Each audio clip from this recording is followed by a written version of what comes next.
Brand disclaimer. The views and opinions expressed by individuals on this platform, the callers plus invited guests, are their own. The information you hear does not reflect the overall views of all parties associated with this brand. We encourage everyone to research all things heard live or via archive for edification purposes. Discretion is advised. Does your new or existing business need a strong online presence? With close to 4 billion people using the internet every single day, it's imperative that your business product or service is easily found by those searching for what you offer.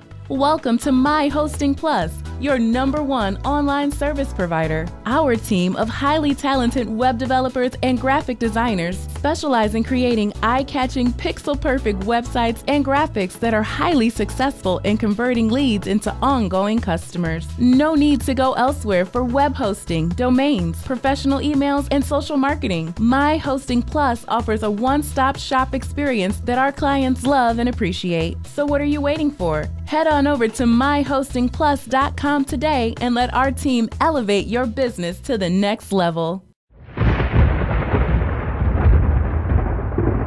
Don't touch that dial. You're now listening to Debate Talk Free Radio.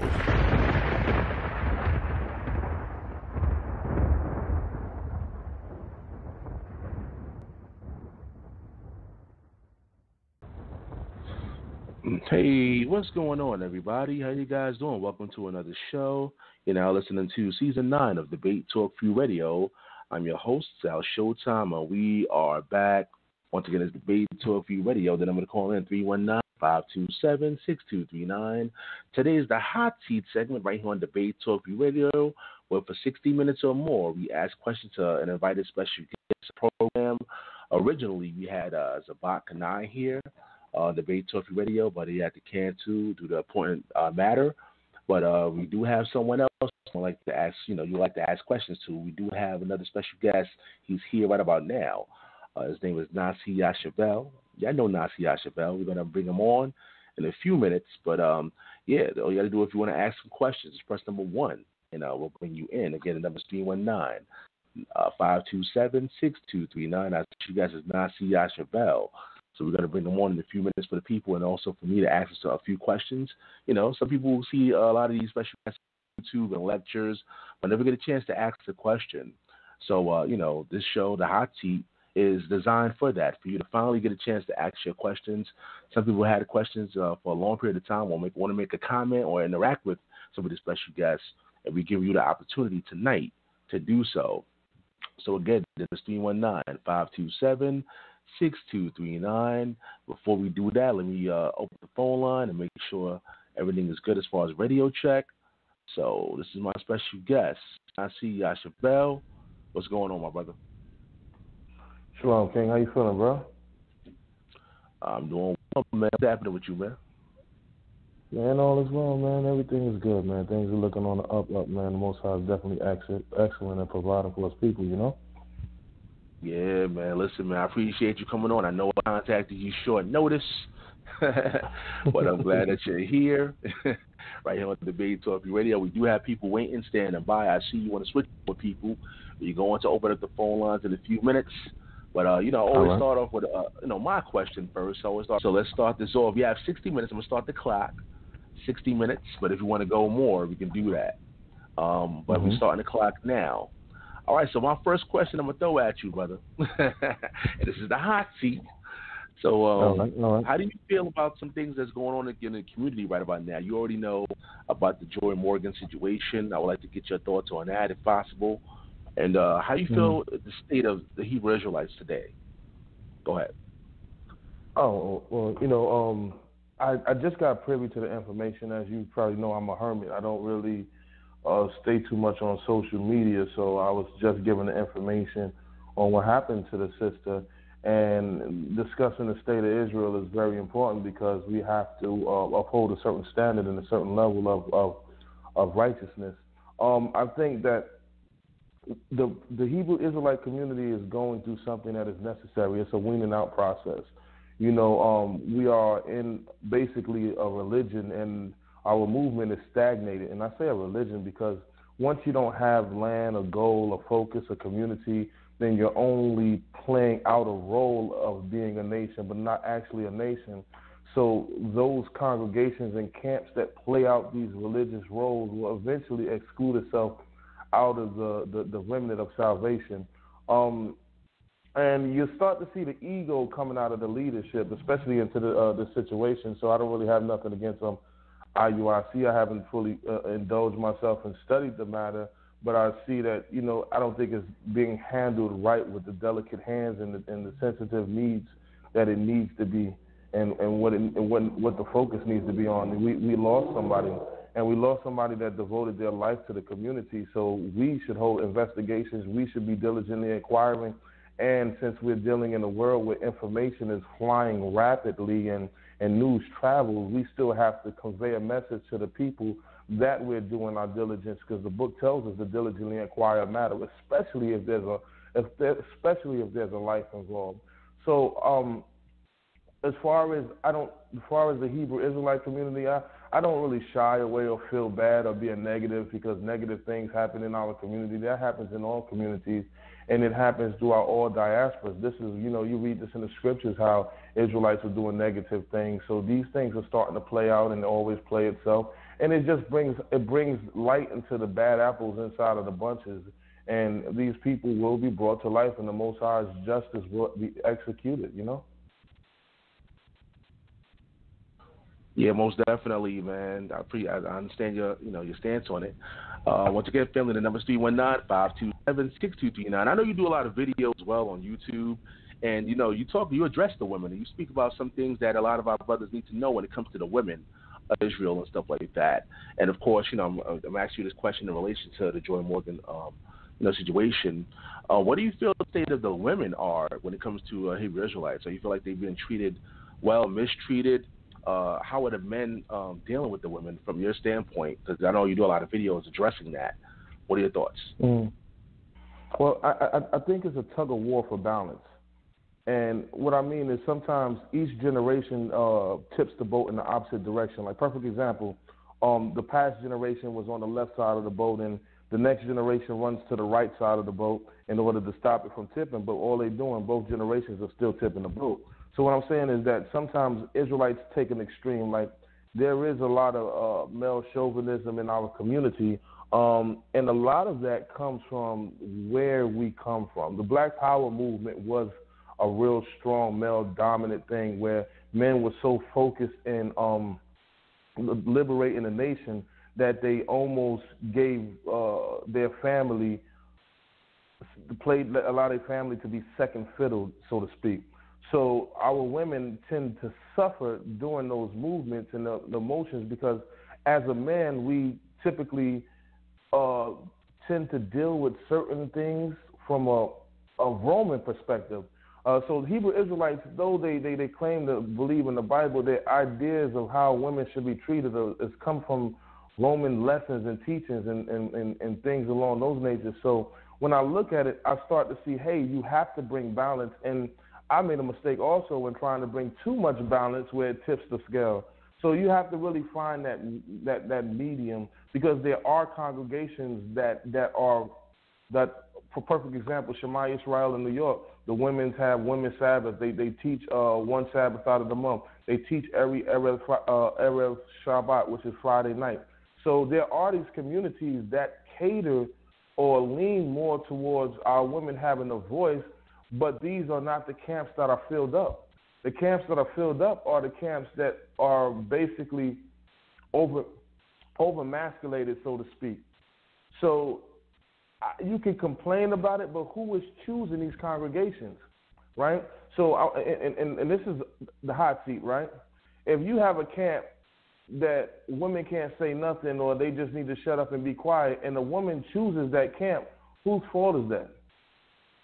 So now we all have to hold ourselves accountable for our actions and where we lead ourselves, because some people are led to a certain place because that's the level of education they're at, or that's the journey or the part of their journey in life that they have to go through in order to learn and educate themselves. So there's many places where women are highly revered and respected and a part of the highest parts of the organizations. So it's just those congregations don't get the most attention because Israelites, along with a lot of black communities, only pay attention to the controversial issues. So when you get a lot of street teaching, you see people yelling and going back and forth, those people are highlighted more than the people that are building up the nation, so to speak, and trying to rehabilitate the nation and deal with special issues. All right, family. Once again, we have NASI YASHUV-EL right here on Debate Talk Radio. This is the hot seat segment where you could call in and ask your questions or make a comment. The number is 1-527-6239. Once you dial that number, make sure you press number 1. We'll enter the conversation. Now, a few weeks ago, Nasi, I did a couple shows about the community because, as you know, on Debate Talk for You, we invite everybody from the community, whether they're Torah only or Messianic. There's not a lot of Hebrew platforms that do that. And I did a show actually called Can Torah Only and Messianics Coexist in the same platform, in the same community, doing certain projects, things of that nature. And it was a very good show. And, of course, there was a lot of emotional things happening. That topic is very sensitive. What are your thoughts about that as far as Torah only and Messianics existing in one, when it comes to projects, when it comes to anything, dealing in a platform like this? What are your thoughts of that? Well, if we go back into the journey of Nasi or the people, who the people know, you look back and you start to see a person who did a debate, and his first thing was to unite the people, whether they were Torah-based or Messianics. And I've never been a person to exclude one individual because his belief is slightly different. We come from various different teachings, and this is going to happen, especially when your nation has been out of office, so to speak, and casted out of their land for 4,000 years and haven't seen the kingdom or dominated the kingdom in so many years. So now you're going to see diverse groups starting to pop out with different ideologies. So for us not to interact and work together would be disingenuous, or it wouldn't even be upright for us to approach it in that manner. Like, perfect example is it's divine that we're doing this show right now because you got me filling up for Savak. But most people don't know that me and Elder Savak, we are working on something to see if we can work together on this project that we have down here, and we have 140 acres, a Hebrew Israelite community. I'm not here to collect money and trying to get for the community. We have a 140-acre community down here, houses on the community. We have a transitional home. We have we also have a warehouse. We have an office down in the downtown area, and we have a temple that's placed on the land that we are constructing right now. So we're $500,000 into a project, and yes, we're working with brothers who are Messianic. So we know that the power is in the unity. So that's why anything I ever would do would be to rally our brothers and sisters together to work together, because it's about what we produce and not what we talk about. I debated, I spoke, lectures. Hey, people getting paid to complain. I'm not complaining no more. I'm going to let the actions talk, and whoever ready to work and put the actions together, then let's do it. We can sit down and talk at the table about doctrine all you want, but I got to show a brother that I love him before I can critique him on something that he has invested his whole life into. So let me show you my love and my genuine heart before I start opening up a book and going back and forth with you, and I haven't proved to you that I love you and that what I'm trying to teach you or show you is coming straight from a genuine place. All right, once again, it's the hot seat segment right here on Debate Talk for You. Let's get a caller before we continue. Once again, the number is 319-527-6239. Press number 1 if you want to ask a question or make a comment. Let's go to the first caller, 678-497. You're live. Shalom, shalom, sir. How you doing? Well, pretty Shalom, good. Shalom, King. How you? Good. It's Mario. How you doing, Ike? How you doing? What's good, brother? How you feeling, man? I'm good, man. On the road. Man, praise y'all, man. Well, I first of all, I just want to kind of, first I do want to give our praises to the Most High. And then also I want to give praises to Nasi. Nasi is somebody who I dealt with on a personal basis. He, led me to the wisdom that I have right now, of course with the help of the Most High. But this is a genuine brother, like somebody who's open-hearted, very kind-hearted, and everything he's saying about the community, wanting to establish a community, wanting to establish unity and everything like that, all of it is legit. I've seen this with my own eyes that of him, wanting to, with his vision and his dream and his goals, and I'm seeing it manifest in him. So I do definitely know that the Most High's hands are with this brother right here. Sorry I can't, really be there, but I gotta do what I gotta do on this road. But no, absolutely, but we're gonna make it happen. But when I go back to Atlanta, I'm definitely showing up. I'm definitely showing up. But of course, Sal just snatched the question out of my hand. The podcast that he was on, I was actually a part of that podcast trying to figure out exactly if Messianics and not Torah only people can actually coexist. And I would say that my question would be now is like, how would you go forth in the sense of like you're dealing with the Messianic, but you kind of see that he is kind of stuck in Yeshua or in the New Testament type. Do you think that can hinder? Do you see that as a hindrance in Israel? And if so, what would be like the best way for somebody else who is to not only dealing with a brother that's in the New Testament? How would you think that he should approach or try to build common ground with them?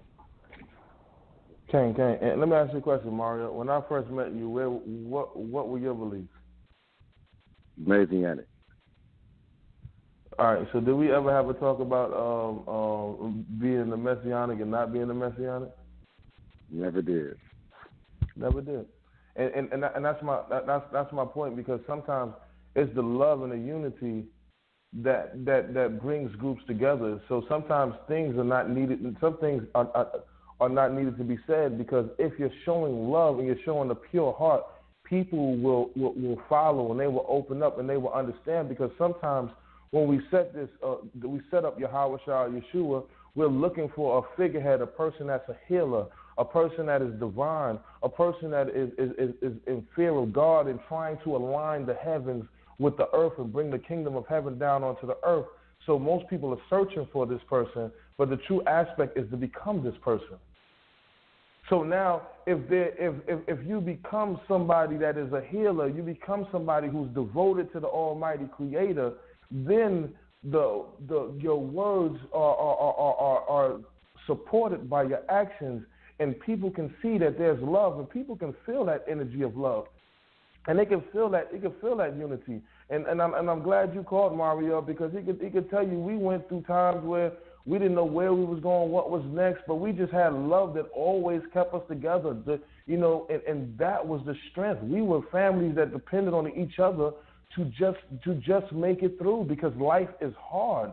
And sometimes we use our doctrines as distractions to move each other from unifying and rallying together. But in truth, the true aspect of unity is going to come through love. And watch all doctrines fall, and they're going to need something, a community, to support it.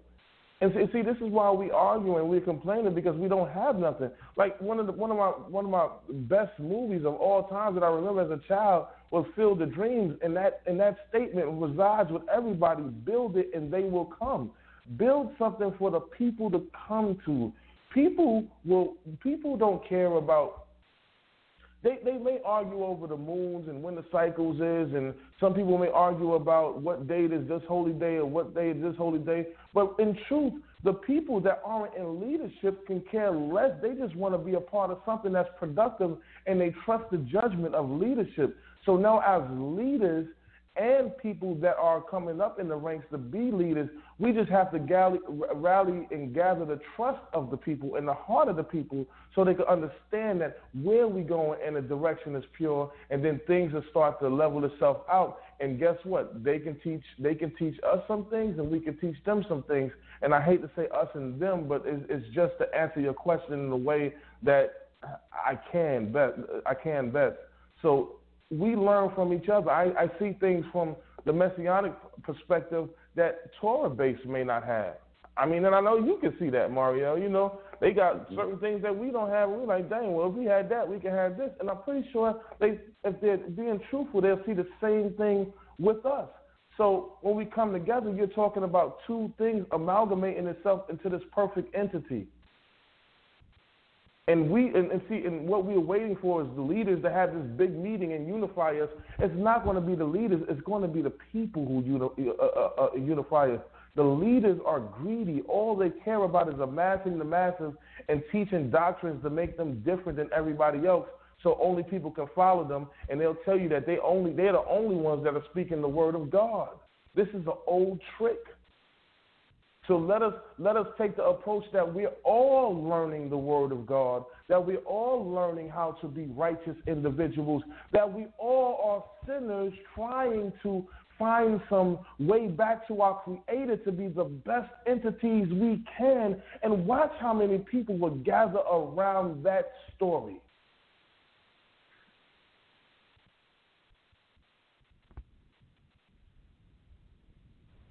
Yeah, Mario, you still there? Yeah, Mario.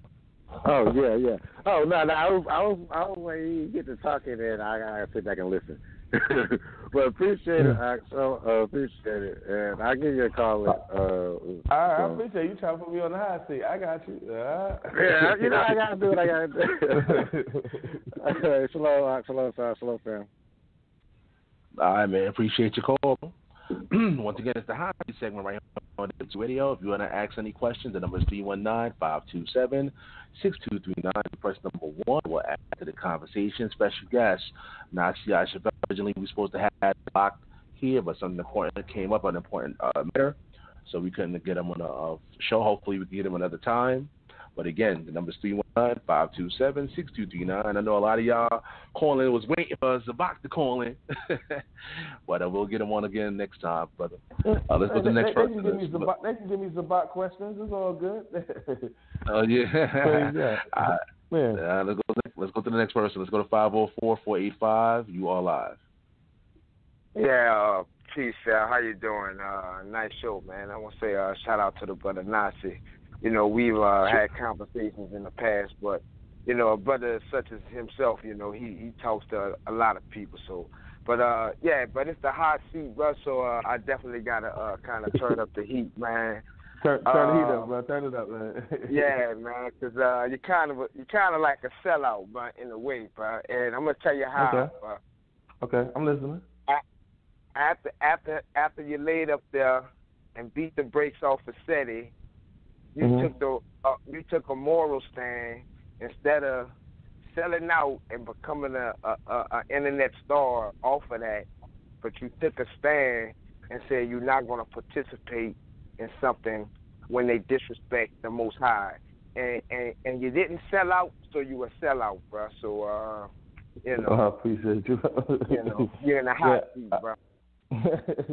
No, I really appreciate it, and you know, and this is probably the question that I most anticipated, man, and I appreciate you making a statement, because you know what it is, man, when you never had nothing in your whole life and you do something and people love it and it's all inspiring, it can easily tap into your insecurities and your ego to push and go into something and sell your soul into entities that are anti-Yah. And it's not that you can't associate with people that are anti-Yah, but the thing is how much so to the detriment of your people, you know.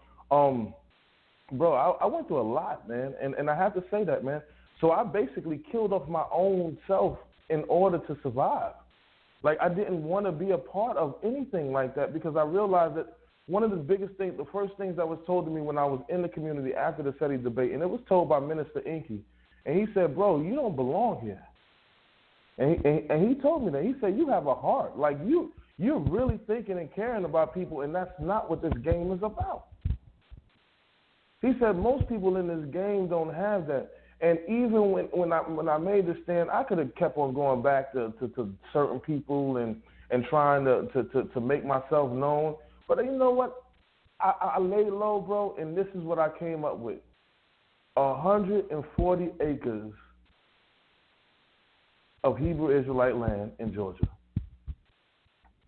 Businesses, jobs, provision. New York, see, if there's a sister, and this is go back to Sal's question, if there's a sister that's in need, I would get a call from the states, from other states, to help out these sisters. And we help support everything, bro. And I appreciate you, man, because that your statement meant the world to me. Because people don't understand what happened. They don't understand how much it took for me to just say, I step away, because I felt like MLK when he said, I led my people, I integrated my people into a burning building. So I made a statement that, hey, I will kill my own ego to make sure we don't lose people in this movement. And we lost a lot of people in this movement doing the back and forth rhetoric. And the conscious community it has its purpose, but it's an introductory stage. And King, almost, you ever watch Tom and Jerry? And I use this to explain how the conscious community is perceived by me. And the information that I'm going to share is very indicative on where my spirit's at. Now, Tom had times where he could have killed Jerry. But if Tom killed Jerry, how many more shows would we have? What would Tom do after that? So I notice with the conscious community in the way is it's always about problems and talking about problems, but there is no money in the solution. If we came together as brothers and sisters and formed businesses, how many people can make money off of us talking about how bad the white man is, or how bad our situation, or how bad this is, and arguing over this part of the religion, this part of religion? I'm still going to defend my Yah with all my heart and my soul. And nobody going to take that. Like Elijah, I'm going to defend it. But I'm going to defend it on my own terms. And we're going to defend it on our own terms. So the conscious community, all they do is get paid to complain. And sometimes I feel that we have to do more. If these people are going to pay, and entertainment is always top notch for people, but we have to focus on doing something good. And brother, I appreciate your words. And if there's anything I could do to help, or anything you want to do to help and make this movement go and pop and be a part of, I thank you, bro. We don't ask for no donations. We didn't ask for no money for nobody. We're not shucking and jiving and trying to trick people. We doing what's right in the eyes of Yah, and we're going to continue. And there's brothers like you and brothers like Mariel and brothers that's listening and sisters that's listening that's going to make Israel look good again.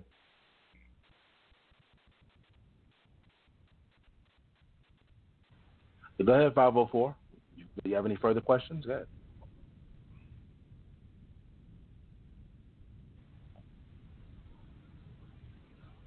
Yeah, Sorry about that. But yeah, man, and I say that, me myself being a messianic, because I know it's some type of way, like you were speaking, and we can come together and we can respect each other. You know what I'm saying? And respect what we believe. So yeah, man, just keep doing what you do. But I know how to get in touch with you. I got your number and stuff in your probably an old number, but it's getting number. out, and I say getting out.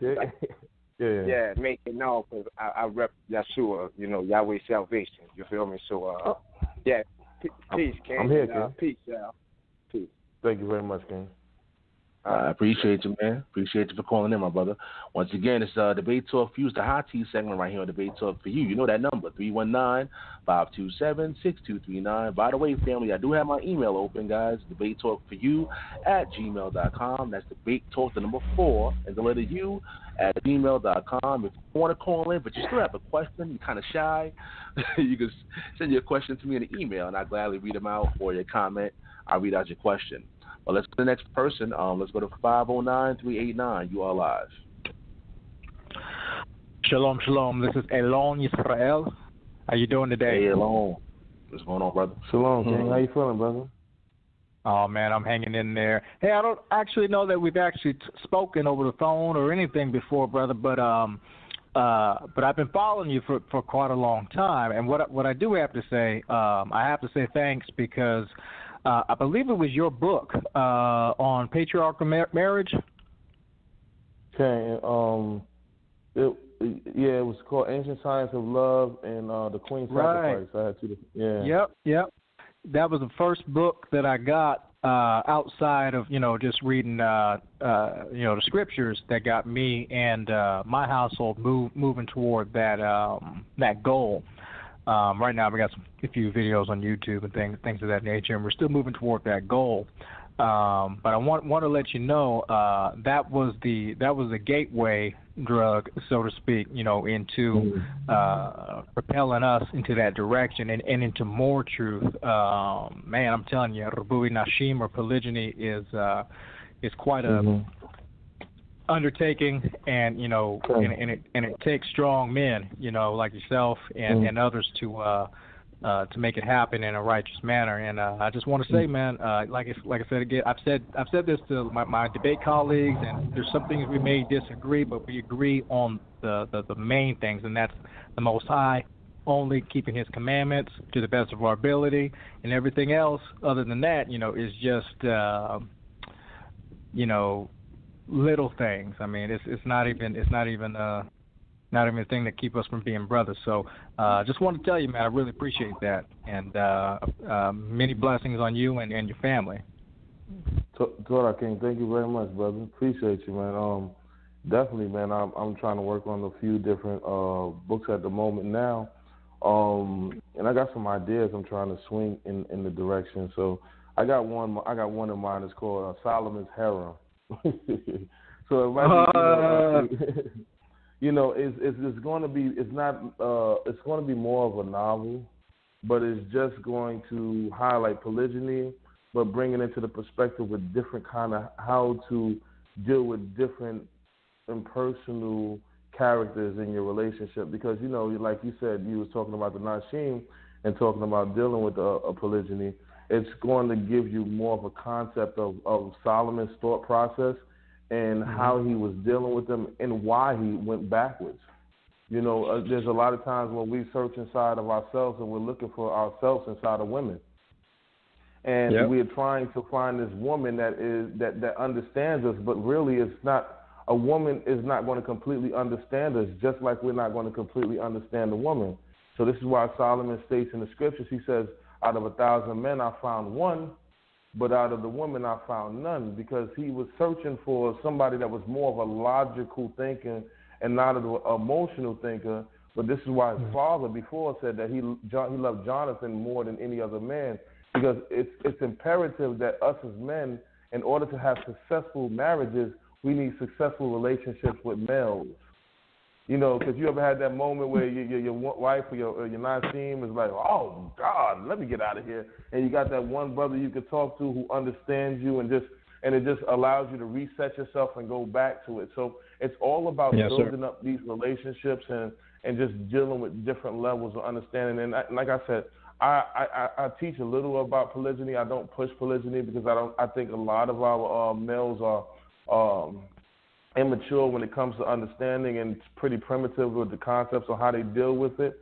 But at the same time, I think it's necessary because you got to think about it. Women are attracted to power. Like, you ever had a woman that you probably met off the internet, right? She was attracted to your internet power.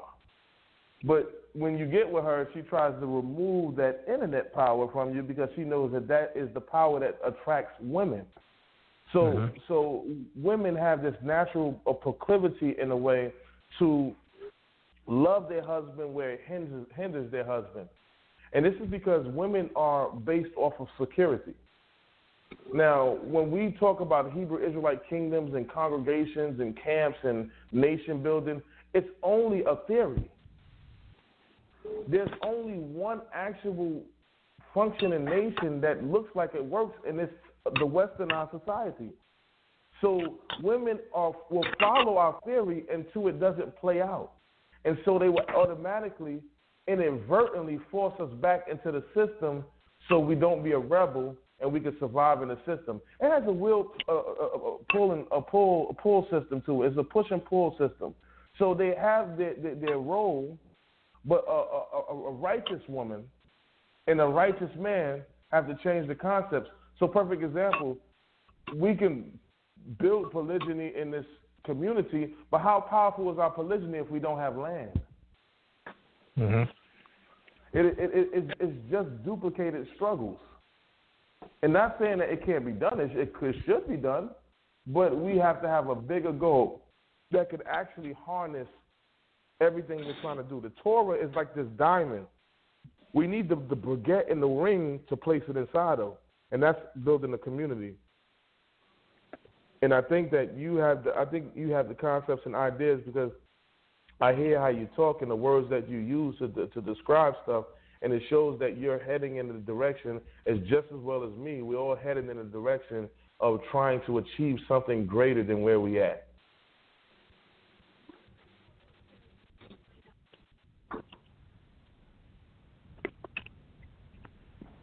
Yeah, get along.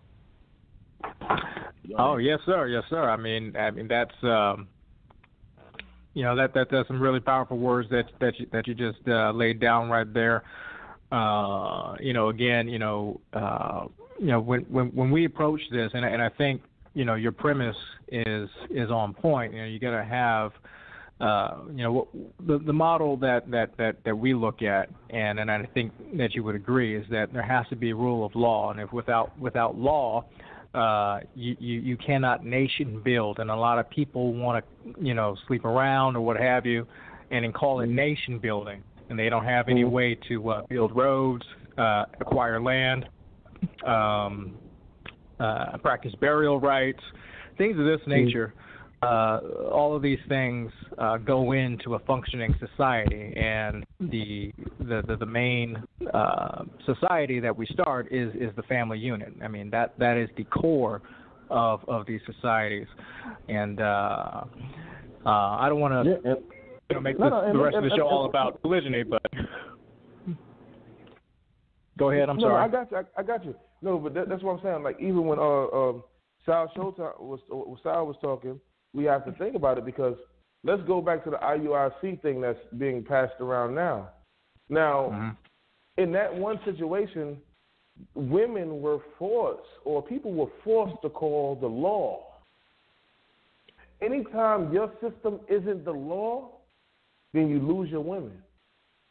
You have to have a system that, like you said, you just talked about the law. It has to have laws that are in place and to set up righteous judgments. Anytime women or men don't see that these things are in place, they will revolt out of the system, and they will create their own systems or pull in another system to take over and trump our system. It's very true. It's very true. And one of the things about me is that I don't just deal with what is called the oral Torah. I actually adhere to the oral Torah. And there's a lot of wisdom that I believe that a lot of people are missing. And there's so many chapters written on this particular practice. If it were only implemented, if people only knew about it, if they only knew about the standards that have already been set by men that, stealing a phrase from someone else, we can't even tie their shoes. We can't eat. We wouldn't even be able to sit 3 blocks at a get together for any of these sages and things of that nature. The things that they wrote about it and how it should be structured. It's not a big secret. It's available for the public. All we need to do is tap into it and see how things were actually done, first century and prior to. And this is again, how do we do things in the most righteous way possible? And so go ahead. Absolutely. No, and the thing like oral law, right? The traditions, right? So when we talk about oral law is supposed to have the ability to recreate itself through the centuries and through the decades. So now we have a standard that was set by some of our elders that I wouldn't actually push people into, because some people can read it and misunderstand it, and some people would never understand it, and it will push them away. But what I think is that we can start to recreate, like perfect example, I just started recreating, not an oral tradition, but almost like a Shulchan Aruch for this diaspora, because our situation is different than theirs. So now we have to start explaining it from our perspective and how we think things should be done now. Because, like, even look at Ezra's time. Ezra did something that was considered to be unlawful almost. He removed men from their wives because their wives were foreign. But we don't have a law against foreign wives.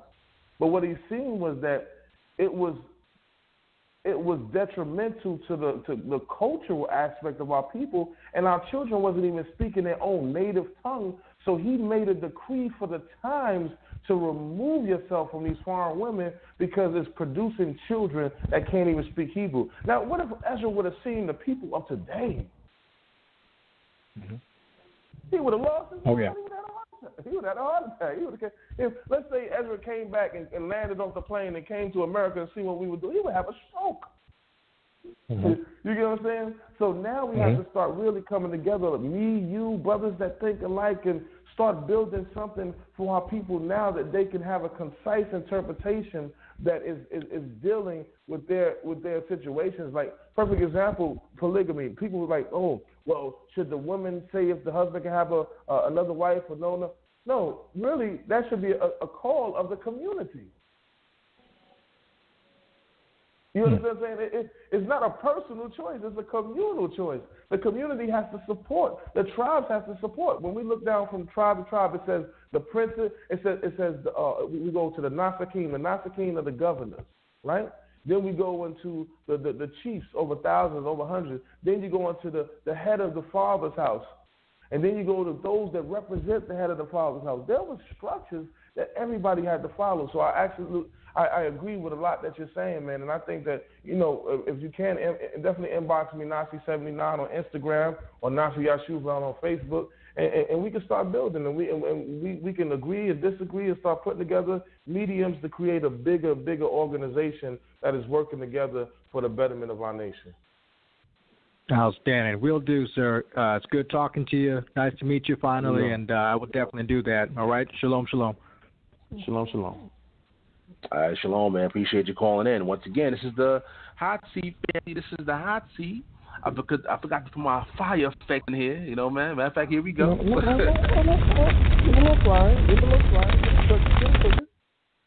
All right. Once again, the number is 319-527-6239. That's 319-527-6239. We got more people standing by on the switchboard. I appreciate the callers out there. Again, sometimes, we get special guests here that you never get a chance to ask a question to. You see them on TV, lectures, on YouTube, you never get a chance to ask your questions. Well, tonight is your night. Jump on opportunity. Once again, the number 319-527-6239. You know how we do on Debate Talk for you. You got to keep it clean, keep it professional, no foul language. All right, let's go to the next person. 678-933 alive. Shalom, shalom. Hey, shalom. Can you hear me? I can hear you. I want to start by saying all praises to the Most High. By saying hallelujah. And I forgot the brother's name, but what's his name again? NASI YASHUV-EL. All right, my question is, I hear he's saying he has acres in Georgia, and it's a Hebrew Israelite community. My question is, why doesn't he want to build on the why don't he want to build land in Israel? Why is he building land in the enemy's land? Good question. Excellent. Good question, brother. I appreciate you, brother. How you feeling today? Oh, I'm doing all right. How you doing? I'm blessed, King. All right, so let's think of this right now. When the Almighty cast us out of our land, we were dealing with multiple things. He told us that he'd give it over to the bastards, and he said bastards populate Ashdod, and he talks about this in the scriptures, right? And when we start to realize the scriptures, the land is based off of the hierarchy inside of each land. So when we say enemy's land, we have to say that this could be all the lands that surround us, because We run none of them. Now, perfect example, the biggest supporter of Israel is America. America is the biggest supporter of Israel. And in truth, a lot of times inside of Israel, you receive more racism than you would inside of America. Now, if you follow the conscious community and stuff like that and certain things, or you follow certain brothers like Taza Dakwa, brother from AOC, Hashar, even Elder Zabak, they can teach you aspects of sovereignty inside of America, which you might not even have that. You might not even have that ability to even pronounce or talk about sovereignty in these other places. So America is probably one of the only governments that allows you to challenge it. And it's probably important that we create lands and set up ports all over the place. So now, when we talk about Israel, we have Israelites in Israel. We have Israelites in Africa. We have Israelites all over. But then you talk about people, how many people can really take their whole family over to Israel? How many people go to Israel and then they get lost inside of the system or completely turned off with this way of life because of the racism they receive from the Ashkenazis and some of the Sephardic Jews that are there? So we have to be very, very careful with our integration into their system, because racism is a very powerful thing, but it can turn people away from God. So one of the reasons we chose to build in America, and we're going to build other places, that's always going to be something we're going to do. But one of the reasons we chose to build in America, because we understand the plight of the struggle of blacks in America. It is not the same with the struggle of people in different countries. Some people have it worse, some people have it better. So it's our ability to be able to assess a situation and learn how to utilize what we have around us. Like, perfect example, the Irish are known for eating potatoes. It's because they adapted to their surroundings, and this came upon them over years. So now that we've been here so long, we've learned to adapt to it. We know the rules.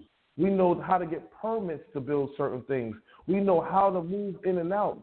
We're in Sparta. If there's any issues, we can vote ourselves in office. So we're in charge. So there's many things that's advantageous for us to choose this land, because all of these lands right now, until Yah calls us home, are the land of the enemy. Okay. I got one more question. No problem. Do you have your Bible? You, no problem. Do I have my? Do you have? You said my Bible? Yeah, your Bible. Do you have a Bible in front of you? I'll pull it up. Go ahead. Can you go to Daniel chapter 7, verse 18? Mm-hmm. Absolutely. Appreciate you, brother. Daniel. Chapter 7, verse 18. Absolutely. Go ahead. You want to read it or you want me to read it? Go ahead. You can read it. It say, "But the saints of the Most High shall take the kingdom and possess the kingdom forever, even forever and ever." So my question is, what do you think about that? The saints taking the kingdom. I think that we are actually going to possess our land again. Yes, absolutely. That is the end all and say all. That's the last of the battle. When the end of days come, we will take back our kingdom forever and ever. So there's nothing about that verse I disagree with. Do you consider yourself a saint, sir? Absolutely. All right. So in this verse, it say that in the last days. Do you think we in the last days? It depends on how you see the prophecy. Some people say we're in the last days, or we're in the introduction to the last days. My question to you would be, where are you located? I'm in Atlanta. All right. So being in Atlanta, Georgia, do you find a job? Yeah. Do you buy a house or rent a house? Yeah. Would you do this in the last days?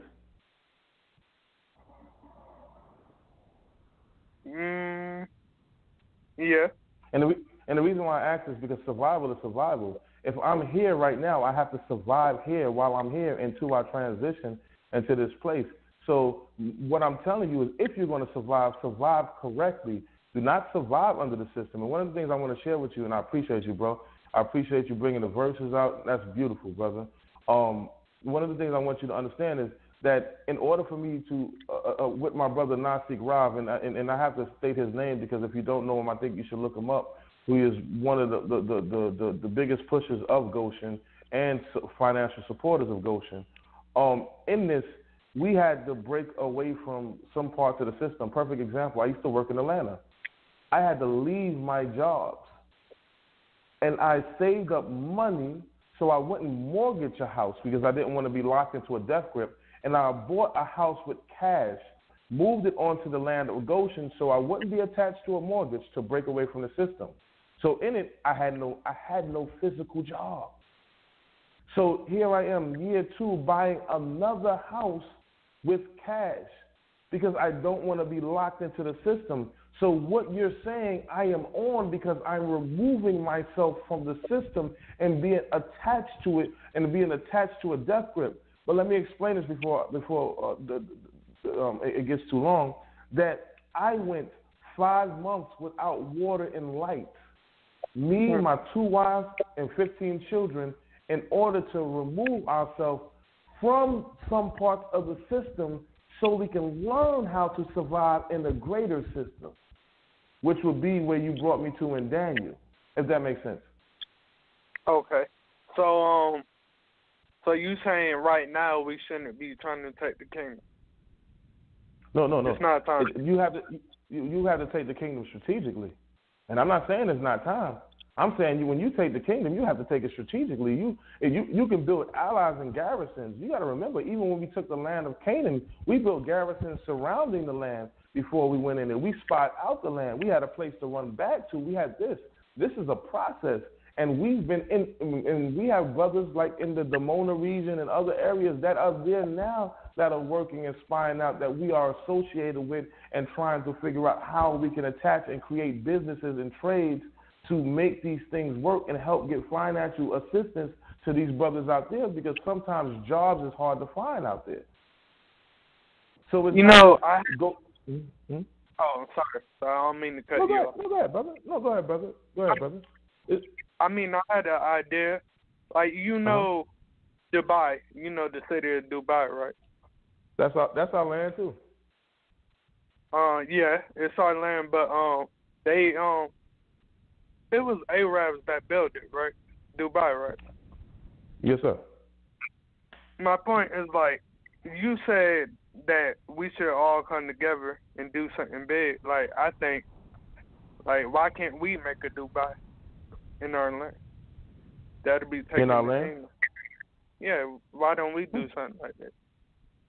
Well, that's actually what we can do and what we will do, bro. You were on to something that is going to be profound, and I think a lot of people are trying to move in that direction because all we doing is practicing right now. We building up our team. So when we take on, because you go to Israel, you're fighting against the Jews don't even have total control of Israel. They're fighting with Muslims. So you don't want to come in a raggedy team trying to take control of something and completely get wiped out. So what we're doing is building up, and we're assessing things. And I believe that what you're talking about is absolutely going to manifest itself completely. So I'm 100% behind you. I just think my approach is slightly different. How do you approach it? I think you have to approach it. You can never govern a land if you don't know how to govern. So if you establish minor communities where you at and learn how to become an autonomous community by building your basic essentials, eating your own food, growing your own crops, or raising your own animals, building your own buildings. If you do not do that, you do not have the ability to take over no land because hierarchy is based off of dominance, meaning that whoever is ruling is the most dominant or most intelligent that runs the system. So now we have to upgrade our intelligence so we'll be able to become dominant. Okay, it seems like we're on the same page. On the same page. it seems like we're on Absolutely. the same page. It says, All right. do you agree that in Hosea chapter 1 verse 11, Mm-hmm. it say the Israelites are gonna appoint themselves one head, and that one head should lead them out of captivity? So then shall the children of Judah and the children of Israel be gathered together and appoint themselves one head, and they shall come out of the land from the great land shall be in the days of Jezreel. Now, one thing, this could be a prophecy debate, but prophecies are cycles. So they come to pass and they come to pass again. This is a system. If you look at our life, they're all cycles. I do believe that we will appoint one individual. I do think that we will have a figurehead over us. And this is something that blacks are always been accustomed to for the longest. But it doesn't mean that collectively or even separate that we cannot do something. So absolutely, I believe that we're going to have a ruler. We're going to have a king. We're going to have somebody that leads us. And then when you go into the prophecy of Ezekiel, it talks about it leads us into the wilderness of our people. It said when you will go into the wilderness of the nations. What is the wilderness of the nations? We're in the nations, right? And we're in the wilderness. Where we at building this land is nothing but forest and farm. It's just wilderness out here. So we're learning, and we're being stripped of natural stuff. Well, I want to say natural. We're stripped of certain commodities in order to make it. And I think that's the process that most of us need to go through. All right.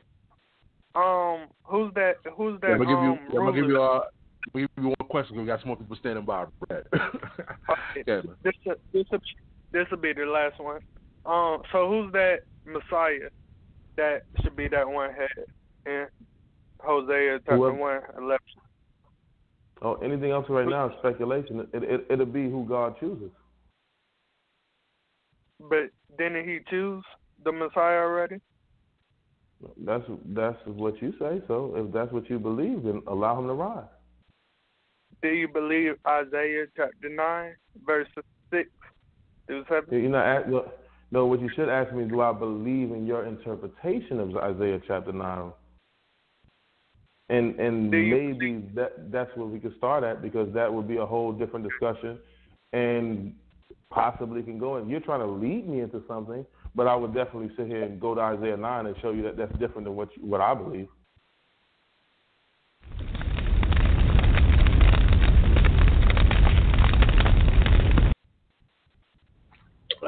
So the hot seat segment. Go ahead. What's going on? It's the hot seat segment, y'all. Yeah, NASI, you want to finish that? No. Definitely. You don't have to. I don't have to.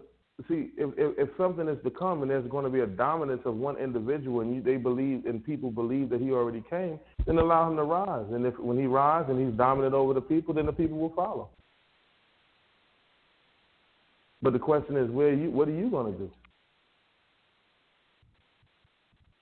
You know what I'm saying? What are we going to do as the people? What are we going to do as a nation? Are we waiting for somebody, or do we become the people, or do we become the divine intervention? Because everywhere I read in the scriptures, God said that Israel is the right hand of the Most High. So we are the hands. We are the divine intervention. We have to make it known. And when Most High sets up a leader over us, then he'll make it known unto us that we must follow him by his action and his deeds. And through Deuteronomy 18, we know how to accept this prophet, because there's rules and regulations to accepting the prophet or a Messiah. And we'll see when time comes.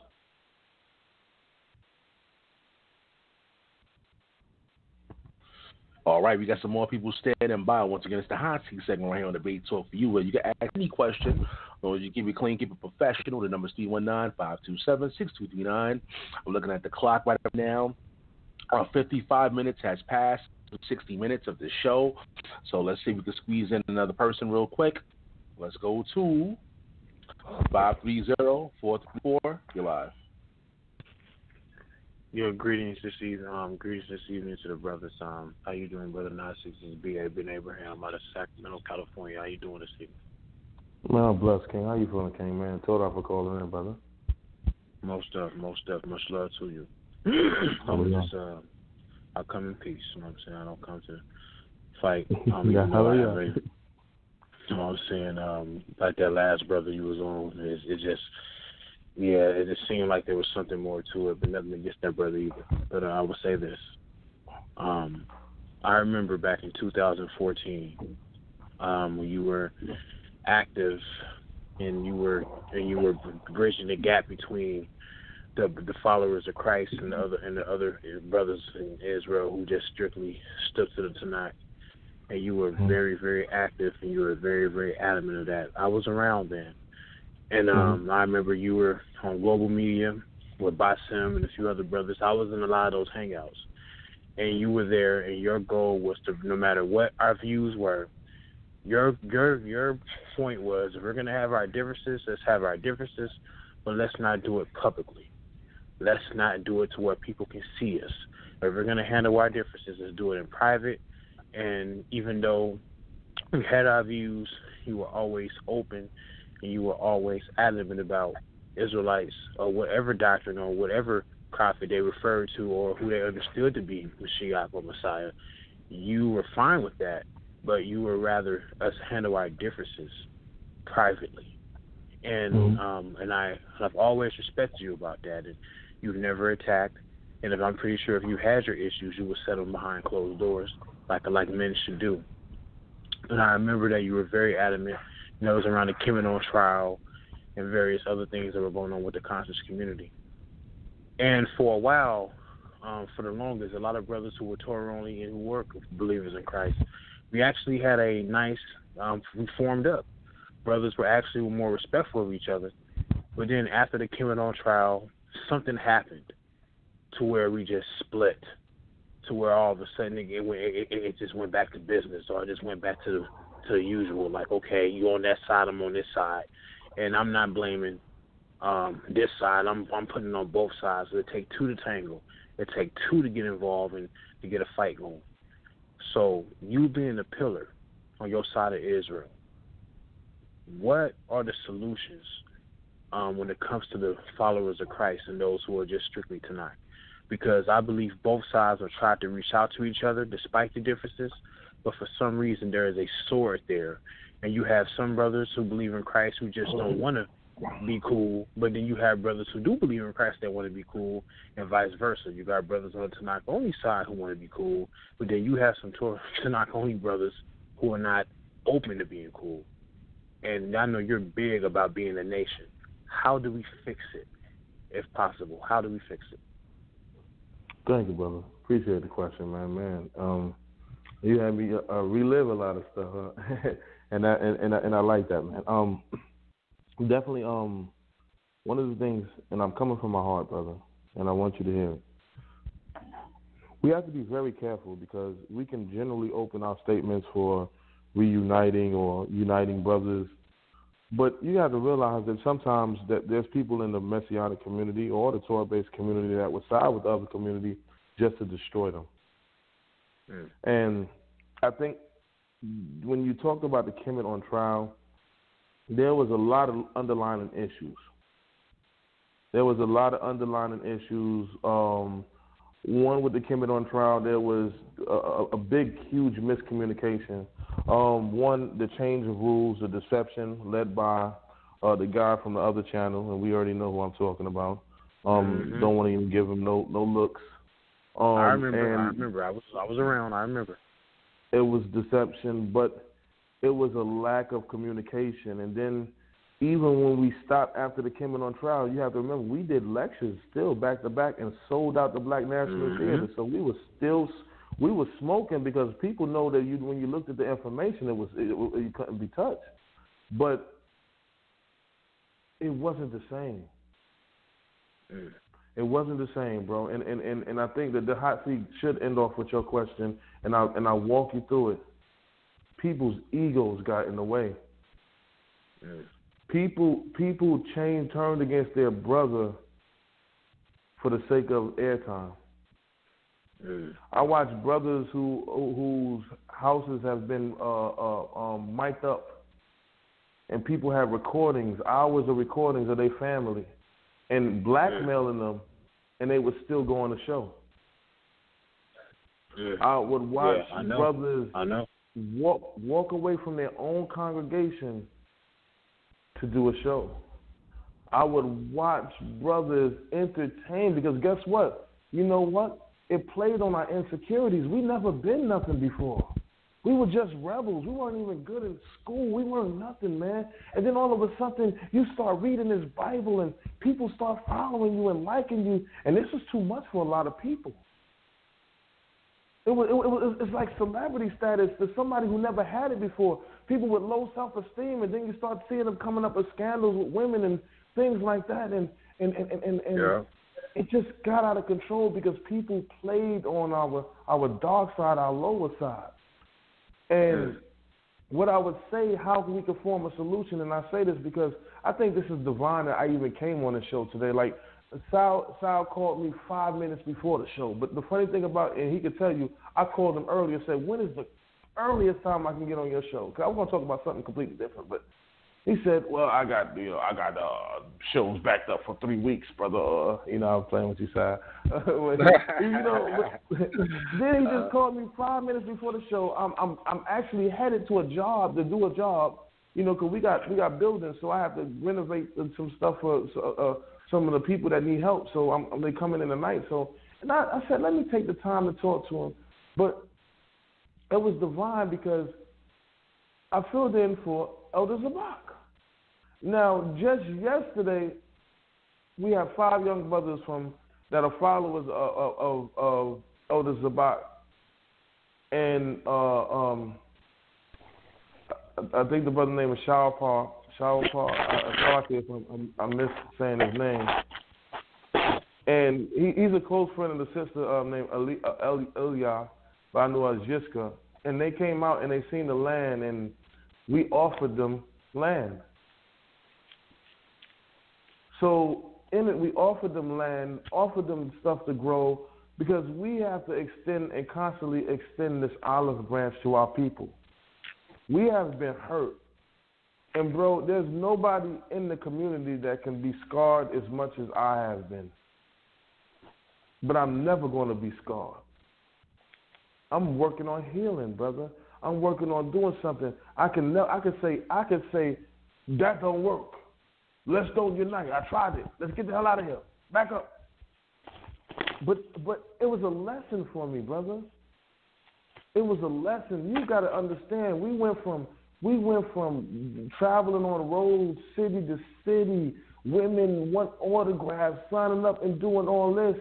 And for me, I'm staunch and I'm very serious and critical with the law and how I deal with people. And some people just got caught up. And some of my brothers I still love. Like I'm still close to some of the brothers in AOC. I still love many of them brothers. I still love Zion Lex. I love the Danite. I love a lot of these brothers. Divine Prospect. And people can tell you when any of my brothers was getting attacked, I call them. What do you need me to do? Do you need the goons to come? I'm good, Nasi. You sure? I'm good, bro. Because that's how we roll. I'm always going to love. And God put me in a place where I was being infiltrated. My whole camp got infiltrated, okay? After the Kim on trial, my camp did 3 splits. It did 3 splits. I had a huge community in the West End. Then it split. Then I moved into a movie theater. Then it split when they heard that we were getting land. And then when we moved to the land, it split again. And there was brothers that popped out of nowhere, all of a sudden just started being a part of the community, but they were causing dissension. See, we have to love ourselves so much, King, that we have to say, hey, like, if I tell you I love you, bro, I mean that. I mean that. I'm gonna look you in your eyes. I'm gonna make brother telling another brother I love you cool, King. Because when the last time you had a brother that vibed for you? When the last time you had a brother that loved you so much? Do you agree with all his doctrines? Do we agree with? No, we don't. The person that you sleep with and make children with don't even agree with all your interpretation and your doctrines.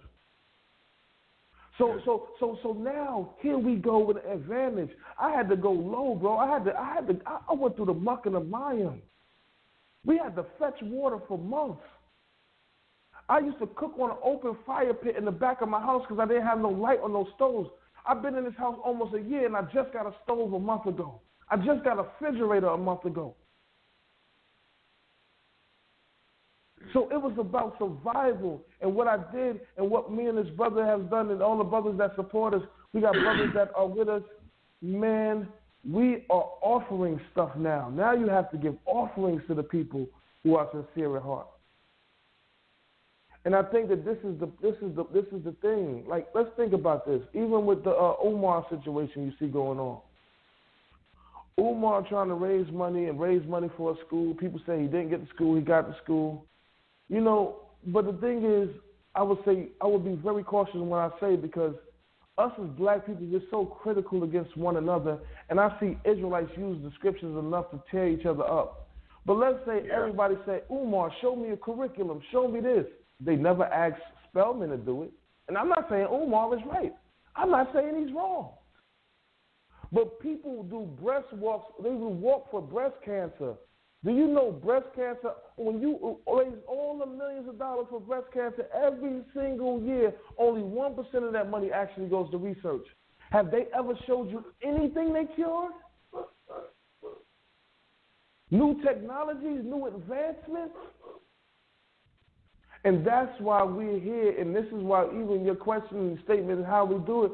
Hey, bro, I know my people traumatized. How about we not asking you to donate money for the land? We asking you, messianic, non-messianic, do you want land? Not that I'm selling it to you. Do you want land you can utilize as long as you live on there? Oh, you have children that grow up there? Well, here they go. We sign them another acre and another acre. So you see where we at now? Now you're talking about people that always beg and take away from the community, and now here we are years later after 2014 and 2019, and now we're saying, who wants land? Who wants to build? This is not this is a form of unity. And if you can, bro, we have we have something powerful, man.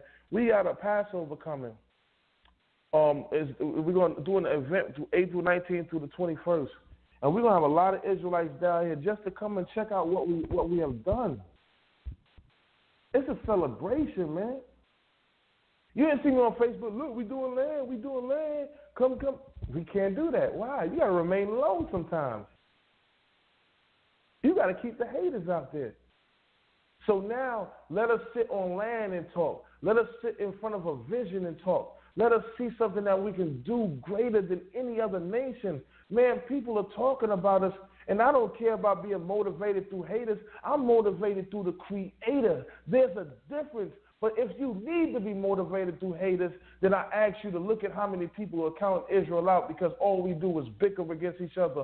All we do is fight, and we don't have solutions for people. But now we have a place and we have people that can give solutions for brothers and sisters. This is how we love people. This is how we grow with people. This is how we get it together, because I know every brother has a heart. Every brother has been hurt. Every brother has been traumatized. Every sister's been traumatized. And now when we show them love through our actions, and even sometimes firm love and stern love by correcting them, we can build. So if people stuck in religion, King, let them be stuck in religion.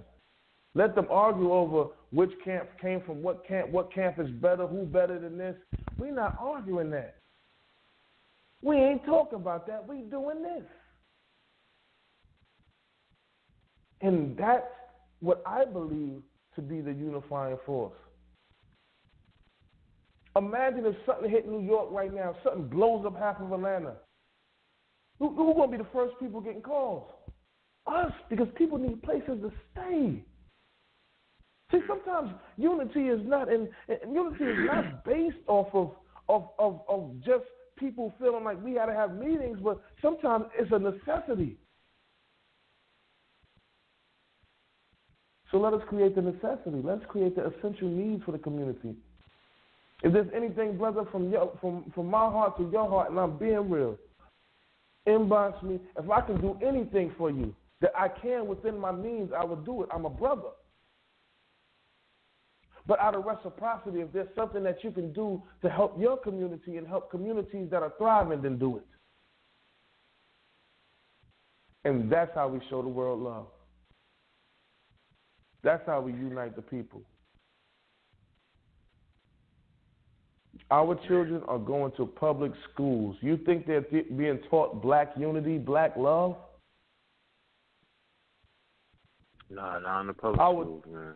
Not in public schools. Our kids, then we homeschool them, they go to college. You think they're taught black unity, black love? No, they get debt. Yeah. They earn more debt. They learn how to be a servant, a subservient to somebody under a corporation instead of being successful and building their own. See, we always going to be Israelites fighting against each other because we're in the society where they teach that. Yeah. Our music is indicative to our struggle. Every rap song is about how I'm better than this brother and how I'm going to screw his wife or how I'm going to sleep with her man, how I'm going to do that, how I'm going to flash money and throw money at my brother. You think that don't have an effect on everybody that listens to it? Mm. We got to change our social norm. We got to change our community. Bro, I'm healing. Mm. And I know it's wrong, but I hope I answered your question in a way. No, it's good, brother. It's good, brother, because that's how you move on. You have to heal. Healing is the need for a lot of our people. And one more thing I want to ask you. When it comes to Israel, part of the mandate, I always tell brothers, rather you be what side or what denomination of Israel you go by, one thing that we all will agree on is this, that we are to be a light to the nations. And one thing about it is that even in our captivity or even being over here in America and scattered across the globe, we come into this knowledge and understanding that we are supposed to be a light to the nations. We are supposed to bring solutions to those who are being afflicted by the same system that is oppressing us.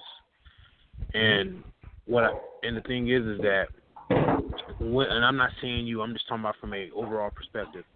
I see a lot of Israel always, we got to take care of our people. But guess what? We've been looking out for our people, taking care of our people for God knows how long. When does it get to a point to where it becomes the norm to be a light and extend to the people? Because our ancestors made an agreement that would be a light to the nations. So if we're coming into this understanding that we are the children of Israel and we know we're supposed to be keeping these commandments, part of the commandment is to be a light to the nations. How do you go about that? No, absolutely. Is that a question or? Yeah. That was a question more. I mean, I know you agree with it, but how would you go about being a light to the nations and extending out to them? Yeah, well, one of the things is, like you said, let's use the terminology of light and enlightenment, right? The Hebrew word, right, for man, and anybody that understands the cognates of Hebrew will understand that the word for fire is H, the word for man is Ish. They almost have the same. They're almost the same exact words. And why? Mm-hmm. Because the early human was always seen by fire because he needed it in order to survive. But just like fire ascends to the heaven and sometimes dissipates and falls off but never really makes it, it shows the constant struggle of men to become enlightened. So how do we become enlightened? We have to become enlightened by going through trials and tribulations and becoming a creator. See, in the system, you don't create, you follow. But when you start to make your own communities, you create. Like, I built a porch the other day, and I never built a porch before, but I was forced to build a porch because I couldn't afford nobody to build a porch for me. You understand what I'm saying? See, I was forced to learn how to renovate homes because I couldn't afford nobody to renovate it for me. So now this constant enlightenment of becoming a light to the nations is indicative of our intelligence beyond most nations.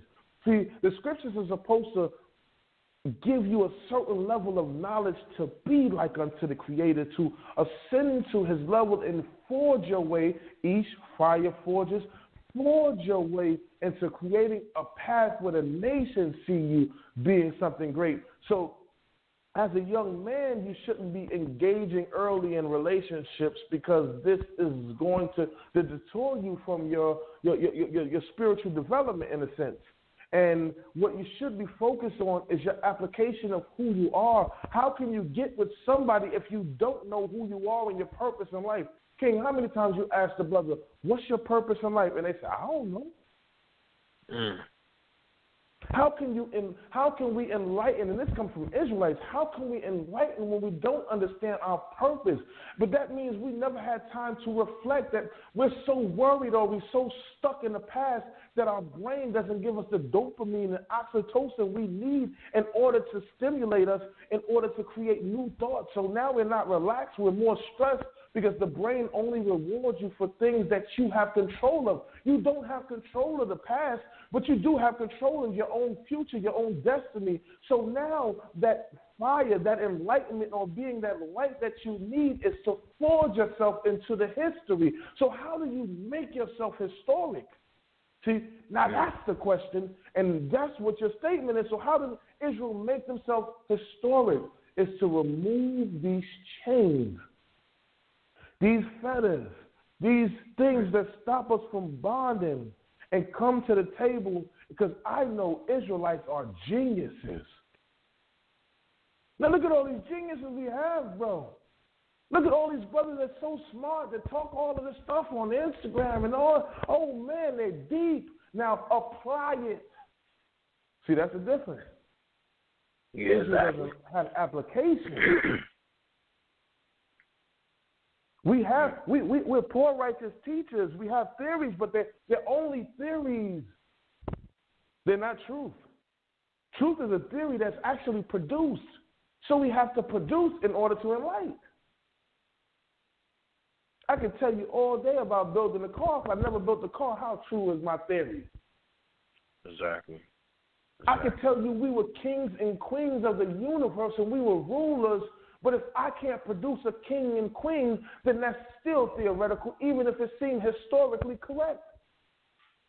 And back to the Umar thing. Now, this is the problem with people that don't understand. It's a good thing what he's trying to do in some aspects, that he's going to be forced to get a school, right? He's going to be forced to get a school. He has no choice because his career is dependent on it. But what I want you to understand is that when people have to raise money to get something, that means they don't have the knowledge to produce that. Exactly. So if I got to garner up or ask for people to send me this and send me that and get that kind of money to do this and do that and do that, then that means I don't have the real ability to actually maintain that amount of money, because your money that you have is based off of how do you know how to handle money and finances. Exactly. It depends on your character on the inside of who you are as a person. And who you are as a person. You give me, if you're not a millionaire, you give me and you $1 million. We're going to spend some stuff we ain't going to want people to see. We're going to be like, yo, bro, I got that, I got that Lambo. I got that joint that she was talking. You know what I mean? Like, we're going to spend something. We might give a lot to the community, but we're going to spend something. We're going to floss. Yeah, we're going to hire hard. Yeah. Most definitely, yeah. That's what we call it out here in California. We're going to hire hard. Yeah. So we go because why? Because we still Negroes, man. You know how many times you sit back and you talk about righteous music, Israelite music, and then all of a sudden you go back and put that Biggie or that Pac in, and you let it think, yeah, this is back in my days. I like this. No, nigga, that's back in evil days. Yeah. I'm guilty of that too. Evil. I'm guilty of it. Yeah, I'm guilty of it too. I have drunk in that cup. I have. Bro. Because music is a trance, man. So our enlightenment, we don't have time to argue. We got to make music. We got to make TV shows. We got to make plays. We got to make a busing system. We got so much to do, bro. We don't really have time for the stuff that people are doing.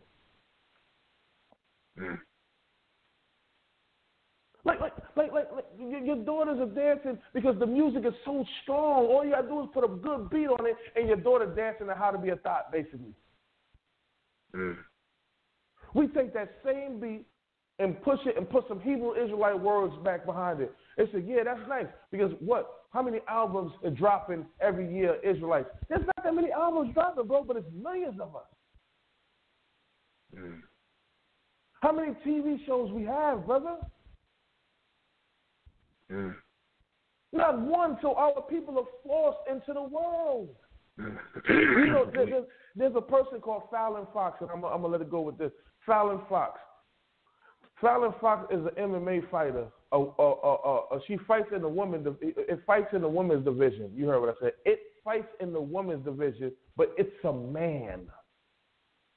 Wow. One of his fights, it crushed a woman's skull. Did anybody oppose this? Absolutely not. This is the society we pushing. Confusion, There's the word called that confusion. all over the world breaking women track and field records. How is that fair?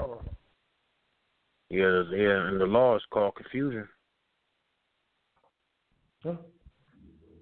Okay. How is that? Okay. How is that fair? How is that fair that the Almighty, the power, the true and living God, has given us the ability to discern from wickedness? And if I'm a person, I don't like this system, so I'm going to create my own system. I'm getting out of here. Well, brother, man, Nasi, it's always a pleasure. It's a pleasure speaking with you.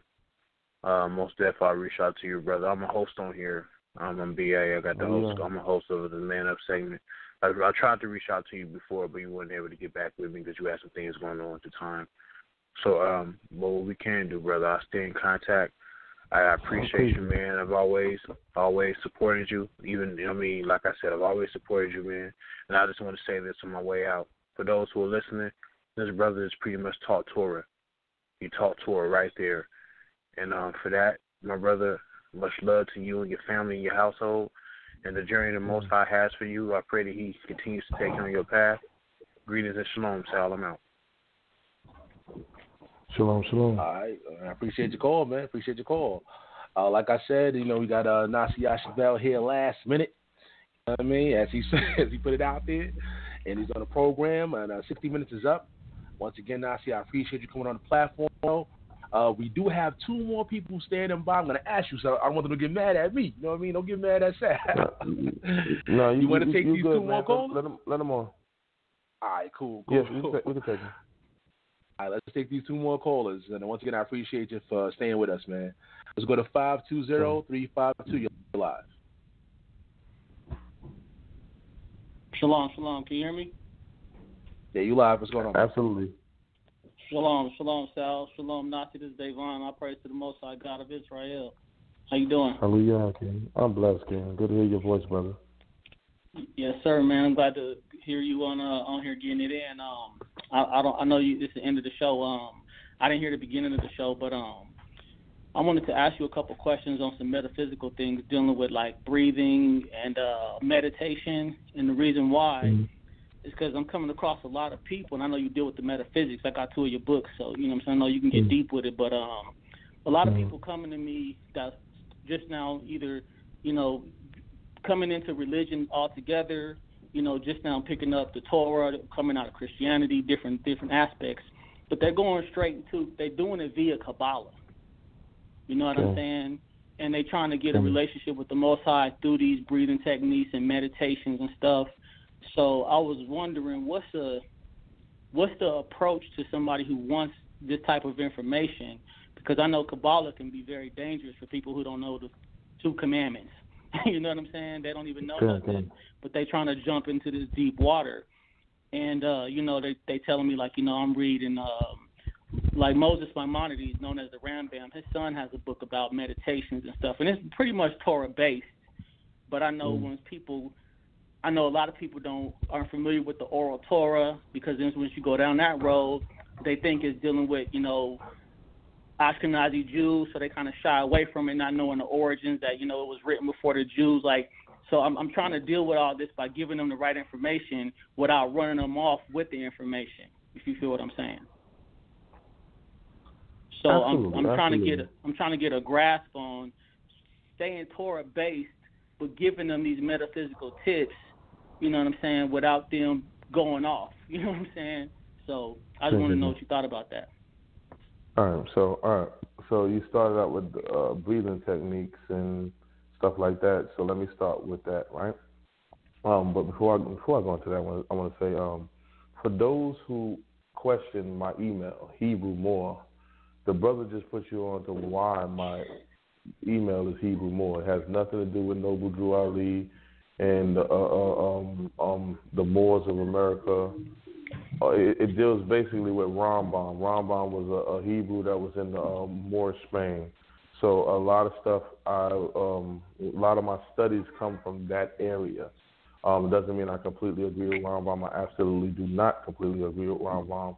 But when I created the email, that was the bulk of a lot of my studies, and it was a good foundation for me. So the brother just enlightened me why my email says Hebrew More. So let's go into the breathing, right? All right. So now we know that this people is stuck in a phase of anxiety disorder, right? They're starting to realize that we're always in constant fight or flight. And anybody that know anything about psychology and how the brain works, sometimes when there's things that you handle, you either run away from it or you fight it.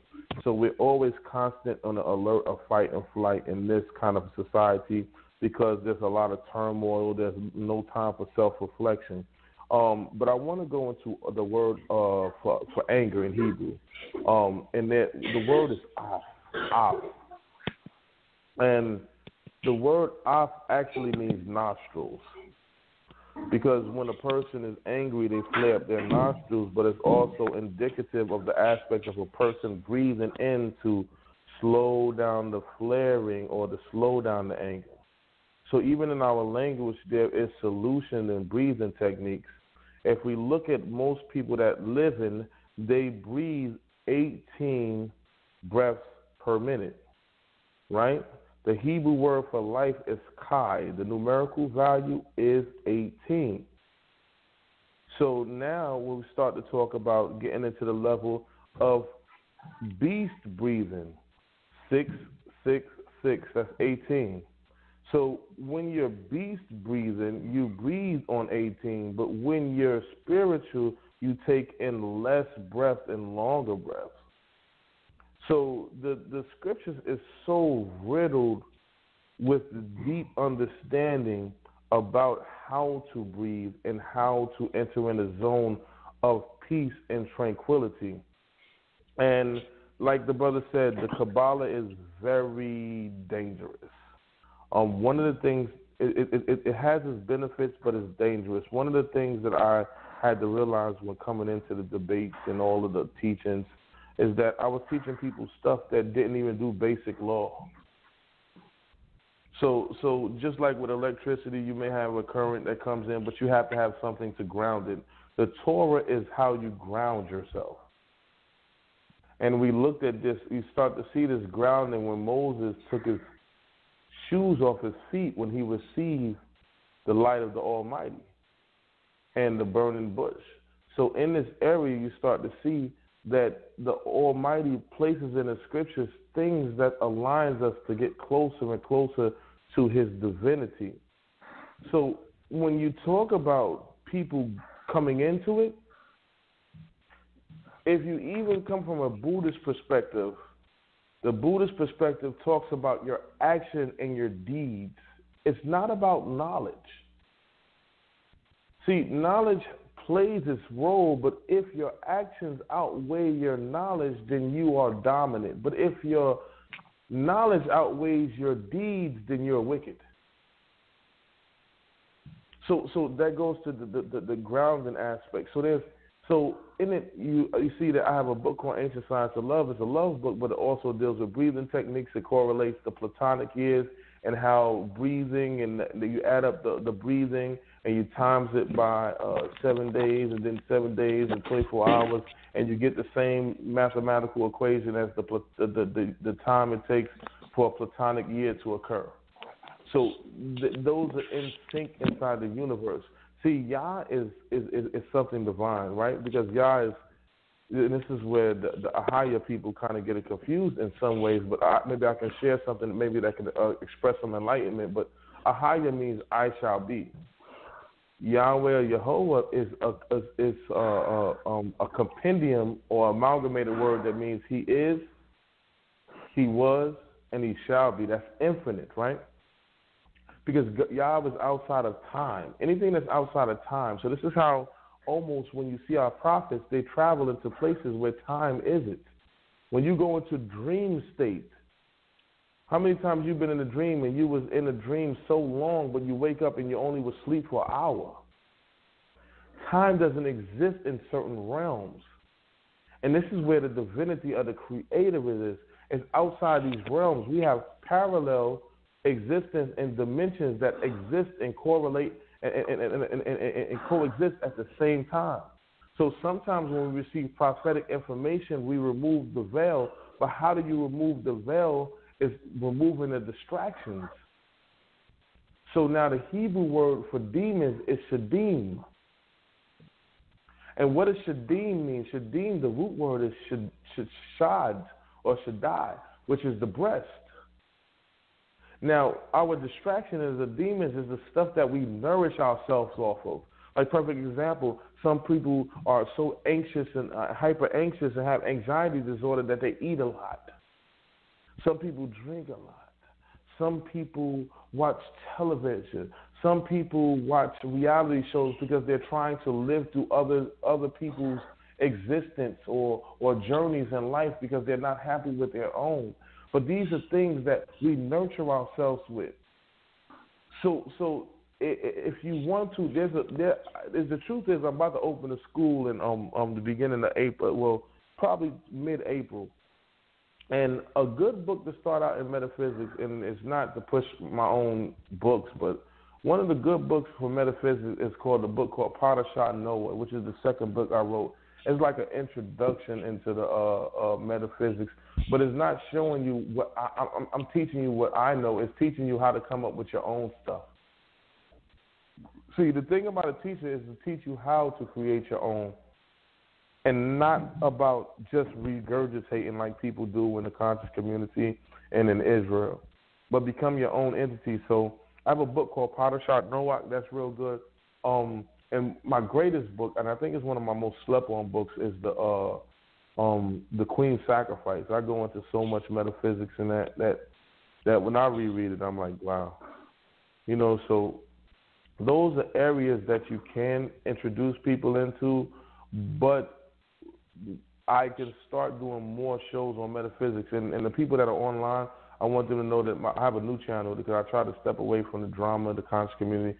I created a new channel where I'm getting off the ground called the Spiritual Development Channel. The Spiritual Development Channel is very, it's very enlightening. I tackle different subjects, and I try to take back our media. I got my wife cooking. I got a reality show coming in. I talk about different things like sociopath, bipolarism, how to breastfeed, using the Bible. I'm tackling different subjects that most people aren't. So, King, if you could bear with me and you can look at the certain things, maybe you can lead people in that direction. But there is a way for people to engage. And the bad part about the Kabbalah, and I'll say this, the Kabbalah teaches, it breaks down a metaphor with a metaphor. Doesn't make sense. So even when you have the knowledge of the Kabbalah, you're still teaching a metaphor that really doesn't mean. Like you talk about the right pillar and the left pillar. Sounds good, right? And then you talk about the middle pillar. All it's talking about balancing the right side with the left side, right hemisphere of the brain and the left hemisphere of the brain. Why don't they just say that? You know what I'm saying? So you arguing over Yasud, Sakina, Ayin Suf, and all of these things to distract you from just going straight to the core of what it is. And I think a lot of Hebrew Israelites can actually tell you how to get straight to the core by skipping the Kabbalah because it's just a distraction. Because really the truth is Jews are not going to put that much deep science in a book. Right. So I got your Parashat Noach, and I got your Ancient Science of Love. But the other problem with this is, like I said, a lot of people don't do enough studying on their own. You know, they're YouTube scholars. So they would have to actually study to even know what you're talking about. Like they don't even know who Noah is, but they want to go into, you know, Kabbalah. Like this is what I'm coming across. A lot of people who just, because the knowledge is so intriguing and it's so deep and it's, you know, it's information overload. So you said the queen sacrifice goes into a lot more. Now, would it be wise to turn them on to Maimonides, like a Guide to the Perplexed, or his son's book talking about the meditations, or should I just tell them, hey man, get your Torah game up and, you know, baby step it, or like, you know what I'm saying? Because you know, no. People. I think go ahead. Maimonides did a good thing of all right. So you have the Guide to the Perplexed? Yeah, I have a copy of it. Yeah. All right, so that's a good book to put people on, but I wouldn't put people on to too much of Rambam's works, because there's some stuff that people would see and they would just urinate on Rambam's work. You know what I mean? Especially our people, because we can't understand certain things, and not because it's too deep, it's because it's just disgusting. There's just certain things that's just misleading. So I would give them the Guide to Perplexed from Rambam, because that is a solid work, because it tackles a lot of Aristotelian theories and it battles a lot of his students that were actually going into Greek education. So those people who are educated in college and receiving certain knowledge, the Guide to the Perplexed is a slow book. It's not a book that you want to read straight through, but it's a good reference book to use. And his son, Eben, has good work also, but at the same time, you have to be conscious. You have to be very cautious into leading people into Jewish literature. And that's what I was saying. Right, yeah. Exactly. Yeah. So that's what I would state. But the imperative part is them learning the language. That is the language is the key to the metaphysics. Right. And it's not. Go ahead. So just real quick, so it's funny that you bring that up. So when I tell people, once you learn the language, then I got to deal with, do I learn the Paleo Hebrew versus the Assyrian script, and then that's a whole nother area of, you know what I'm saying, where do you start with first for it? And I'm talking about people who are beginners, you know what I'm saying? I'm not talking about people who actually are studying for themselves. I'm talking about straight beginners, like, hey, man, I heard you on the radio. I like what you're teaching, but this is what I'm on. And it's crazy that a lot of people are into this Kabbalah and metaphysical stuff. You know what I'm saying?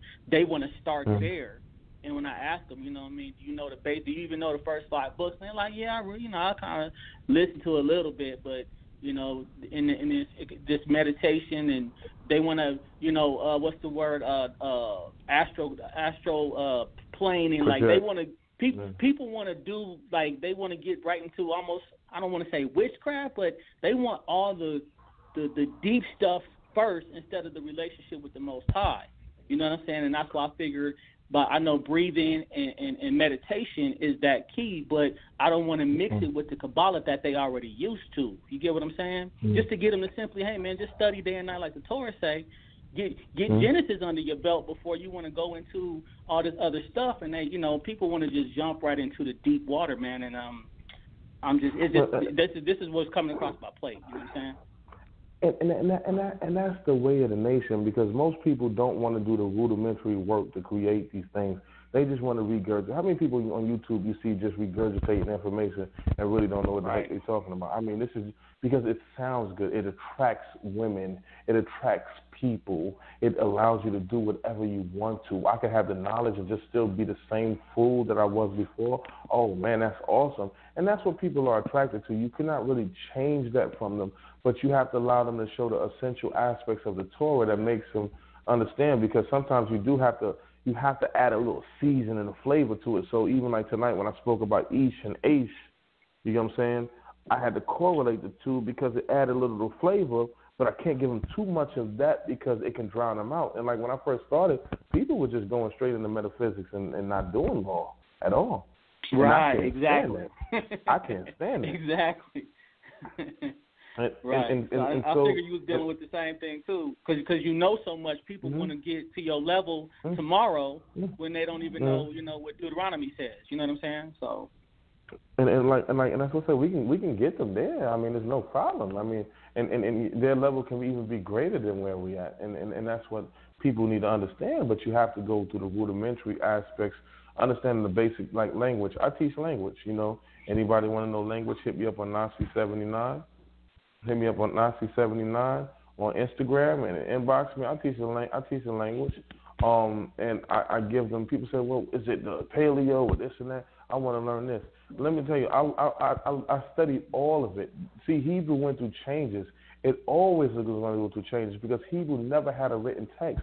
Their written text was always a borrowed text of whatever captivity or whatever land they were in, and that's just how it was. So now you got phonetics. We got the phonetic style, Proto-Canaanite style. Then you got the Assyrian writings. Then you got the modern script. See, these things change, and why is script imperative? But if you look at the Egyptian language in the Medu Neter was killed off by the Demotic writings. The Demotic writings is more of a script base that seems similar to the Nabatean language that started Arabic. But what made that language so dominant is it had less characters and it had curvatures in the writing. And as we learn in English, when you write in script, it's faster than just writing in print. So language evolves, and people think that, I'm going back to the ancient Hebrew. So you're going to draw a bull's head every time you're writing a or Aleph? Is that what you're going to do? So you're going to draw a whole human body every time you're writing a hay? I mean, you get what we're going? I'm going to draw a head every time I'm writing the R? This stuff will not last. It has to evolve.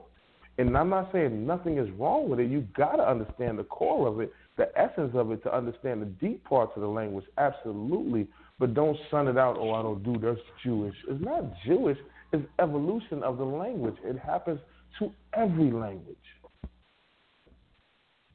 So basically what I'm hearing is stress the language and the basics of the Torah before they start, going into that deep water. And that's what I try to do, but I just wanted to know if there was like... You have to do it. It's chocolate chip cookies. You don't put the chocolate chips all throughout the cookie. But so they can enjoy the cookie, give them a little chocolate chip every now and then. Give them chocolate chips while you're teaching. So if you're teaching language, drop a jewel in there, a deep jewel. So they know the importance of understanding how they got there. People have to know to understand. See, everybody's geniuses. Look online. So many people so smart. They know how the body. But they know how the body functions and works. But how many people have laboratories to prove this? Right. They don't. Right. Bring back the laboratories. Because I don't have this problem with people who actually study for themselves. It's always the beginners. You know what I'm saying? Yeah. Because it's part of the It's part of the generation now. This is the microwave generation. Like, perfect example. How old are you? I'm 41. All right. Now, a couple of years ago, we'll watch a lecture that's an hour and a half. This generation is not watching no hour and a half lecture. They're just not. You got to cram what you're trying to cram into 15 to 10 minutes. If you go over 10 minutes, you might not get a view. So now it's the evolution of it. So now you got to keep up with the evolution and figure out how to still be productive with it. So now you give people doses, but you create a school where they can learn in the long term how to produce their own information and their own knowledge, and that's very effective. But we can't shun the next generation because they have a purpose. Right. Well, I know you can go here all night, you know what I'm saying, because it gets deep, and I know how you get down, you know what I'm saying. So I appreciate you. Like I said, I got the Parashak Noach and the Ancient Science of Love, so I grabbed that Queen Sacrifice.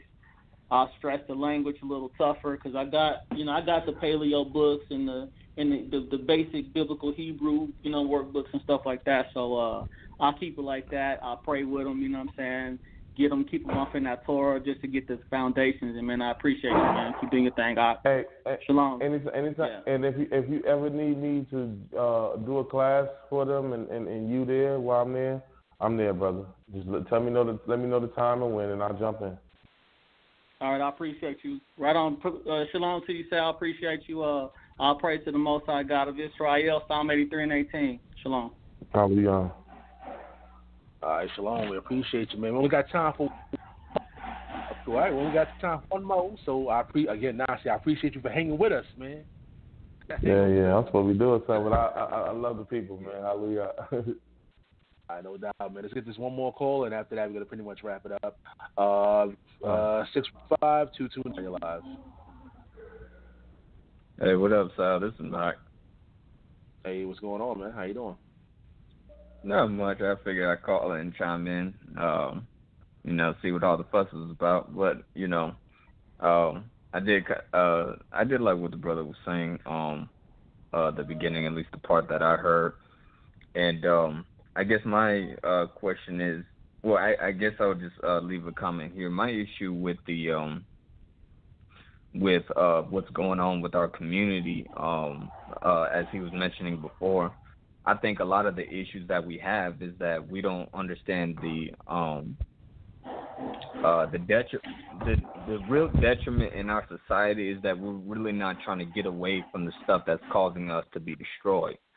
We're not getting away from, we're not keeping the Torah like we're supposed to when the scripture says to separate from these nations, and that we're supposed to be a set apart people.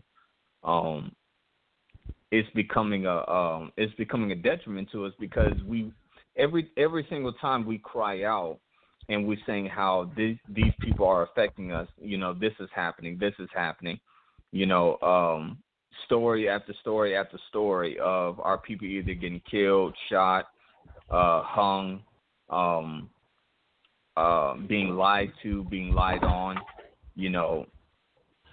all these things have been happening, and it's like the sad reality is that we still go back to these same people. And I think the real solution to help the community is really just like how the scriptures was teaching us in Torah. Stop trying to go back to these nations. Mm-hmm. Absolutely. Stop having that mentality to go back to Egypt. It should be the same mentality. This is Babylon for us. This ain't our home. This ain't our place of residence. As the scripture says, we're strangers and sojourners here. Mhm. Okay. So, yeah, go ahead. I'm sorry. No, absolutely. I agree with you. And as we sojourn here and make our migration towards it, we have to be able to have the ability to build a house and plant a vineyard. You know what I'm saying? So these are the things that we have to learn on our way out because, it's like one of the things I love about the Moses story is that people were like, well, damn, Moses couldn't make it into the land. And I'm like, yeah, that's true. That's sad, man. It very is. And he couldn't make it into the land. But imagine if he made it into the land and seen what the people did to the land. He would have been more hurt. You understand what I'm saying? So now it's a different scenario. Now we have to train our people how to take care of a home. You ever been in the ghetto and then just moved your children out of the ghetto and just put them into a home, but your house was just infested with roaches in it, and it was just contaminated and trash is all over the place, and you just moved them directly into a new house? That's not going to work. They have to learn how to take care of that. So maintenance of things that you have shows God that you're ready to take care of something else or something else added to your plate because you are a person that preserves the things that you have. And this is part of our life existence that we're inside of a entropy training, a reduction training place. And what do I mean by entropy? Entropy is the decline of energy into chaos. Is leaving an order state into chaotic state. So this earth experience is a reduction trainer. So now we're reducing the amount of chaos that's here. So even when we think about our house or our room and things that we do in our regular house and things are out of order, we have to put it in order. That is a basic essential in order for us to learn how to deal with the world. Because if we don't look at ourselves as people that takes the world that's in chaos or going into chaos and putting it back in order, then we can never do anything for these nations. So we got to start in our house with small basic things like chores or just taking care of your child or things like that. So what you're saying is very beautiful because we're running to people who we took care of. They don't know how to take care of us. We took care of them. Yeah. We breastfed their child. They would have died here if the natives and the indigenous people such as us was here. They didn't show them how to grow their own crops. So we had that reduction, and this is one thing that people have to see. The human existence is the antithesis of anti-creation almost in a way, because not creation but existence in life in the world, because we have to tear down trees to create lumber and build houses, and so in it we still have to destroy a little to create a little, but in that destruction we have to make sure that we don't destroy too much. We have to give back what we take away. And this is what basically you're saying, that we have to learn not to run back with the person who's tearing the whole world up and not giving back. But we're stuck here because we allow our children to be educated. Look how many people post pictures of their children graduating. And I know that sounds like an excellent thing, but really, if you think about it, is that excellent? I watch Hebrew Israelites post pictures of their children in Catholic robes at graduation and say how proud they are. But you're talking about how we're getting out the system. You know what I'm saying?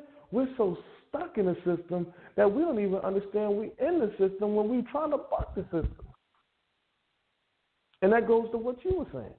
So now, why don't we start creating our own rewards? Why don't we create rites of passage for our children so they know how to be a man? Why don't we make sure that when they graduate, they have a trade or know how to do something for their community and not just be somebody who works inside of a corporation? And this is what we have to, and this is why what we're doing in Goshen is important, because our children, though they go to school, they all work, and they all work in jobs that are building our community. We have electricians, Israelite electricians come and show them how to run electrical wires. We have contractors come and show them how to do carpentry. We have brothers that make bricks from their own dirt in the earth, show them how to make bricks. So that's when we become the light, when we learn how to create and we learn how to break away from the nation. Is a portion Isaiah says, it talks about our redemption, and it talks about us being redeemed when we learn how to break away from the oppressive hand that feeds us. That is the key. Little by little. We can't completely do it yet, but little by little, if we take steps in those directions, imagine how powerful we be, King. Yeah, and it's the sad reality of what's going on is that it's like two major steps. Aside from coming out of Babylon, just like how the scripture says, you know, that the Most High, He's going to purge out the rebels from among us.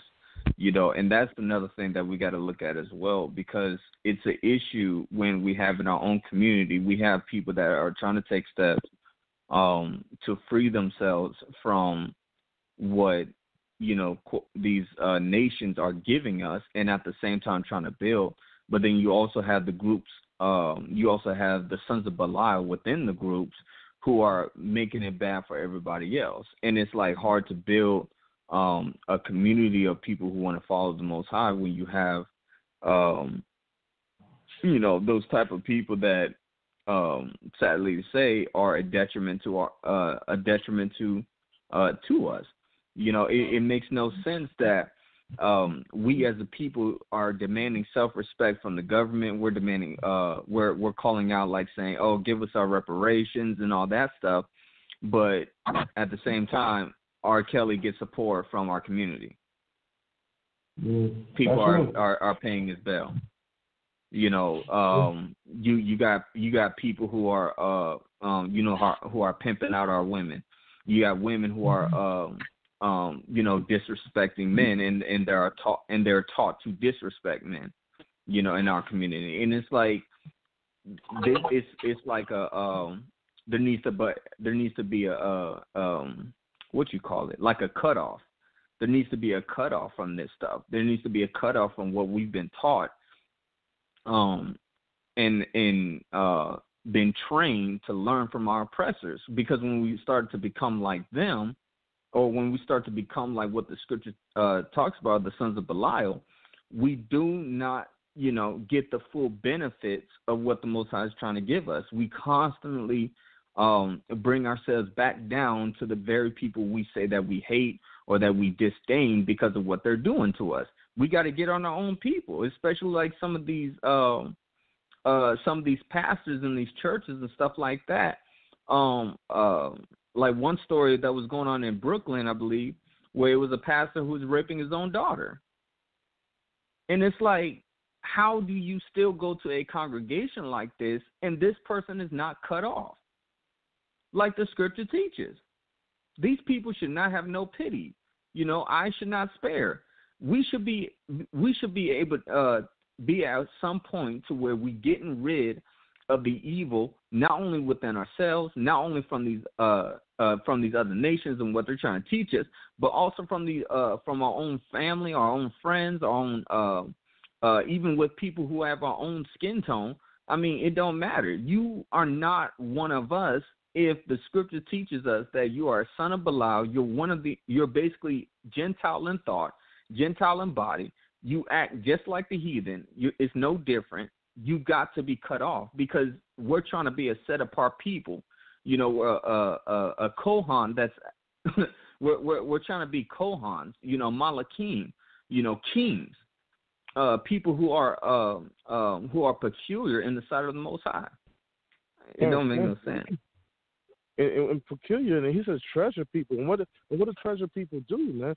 Treasure people, they're separated. They're separated, you know. And we look at when Balaam was trying to curse our nation. He says the people who are beautiful, but they dwell alone. You know what I'm saying? Our beauty is our dwelling alone, and we have to have some form of seclusion, and that's everything you're saying. We're fighting for these people. We're trying to, hey, give us a job. Don't discriminate against us. No, the power is creating your own jobs. So I completely support what you're saying, brother.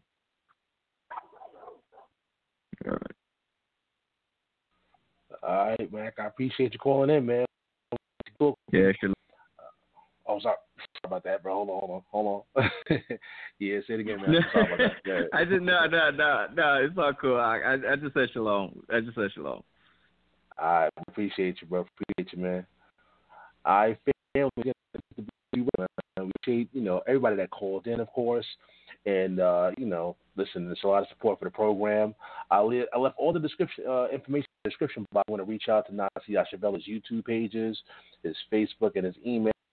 In the description box. So if you want to check it out on YouTube, check it out on Blog Talk Radio, you know, reach out to the brother. NASI YASHUV-EL, man, listen, man, I know we said 2 more, right? I might be pushing it right now. I got one more person on here. Stand by. Good. You want to get that one more person? All right, man. Promise you, the last one, bro. Last one. Last one. All right, let's go to 813-240. You live. Hey, peace, Al. Shalom, Nasi. How are you? I'm blessed, King. How you feeling? I'm good, King. I'm good myself. My name is Chris Harris, and one of the major problems that I was just calling you, asking you for some advice, actually. And one of the major problems that I'm having is, one, maintaining a composure when teaching Torah. And what I'm trying to do is, what would be your advice for Torah apologetics when you're trying to teach it properly and use proper eisegesis and exegesis when dealing with our Messianic or Christian brothers? What would be some advice you would give me? All right, so and it's not. I guess your question is a little more broader than you're saying, and I understand that. So, how do you deal with people that are different? And this is basically a question because sometimes you have to realize that your gift is your gift. And I know that sounds broad, but I'll break it down to you. If everybody dunked like Jordan, would Jordan be Jordan? If everybody can do what LeBron does, would LeBron be LeBron? So why do I say that? When you're conveying a message to somebody, and this is not to me targeting or saying messianic or whatever, but I'm saying that people who may not, or that come across you that may not know as much as you cannot be so hard pressed upon them because their level of understanding is not where yours is. So in it, you have to realize that midway during the conversation or early during the conversation, that your level of knowledge is your God-given gift. And everybody that was in depth or deep with the Creator was almost a vagabond and sometimes misunderstood. And that misunderstanding leads to loneliness. So your gift is your blessing, but it's also your curse. So when you're explaining this message to people and conveying it, you have to realize that you have been preaching to the same people that Moses was talking to. When he had a pillar of cloud and fire in front of him, when he parted the sea, they're the same people. And so now it's your gift. Here we are years later, thousands and thousands of years later, talking about Navinu Moshe and his greatness.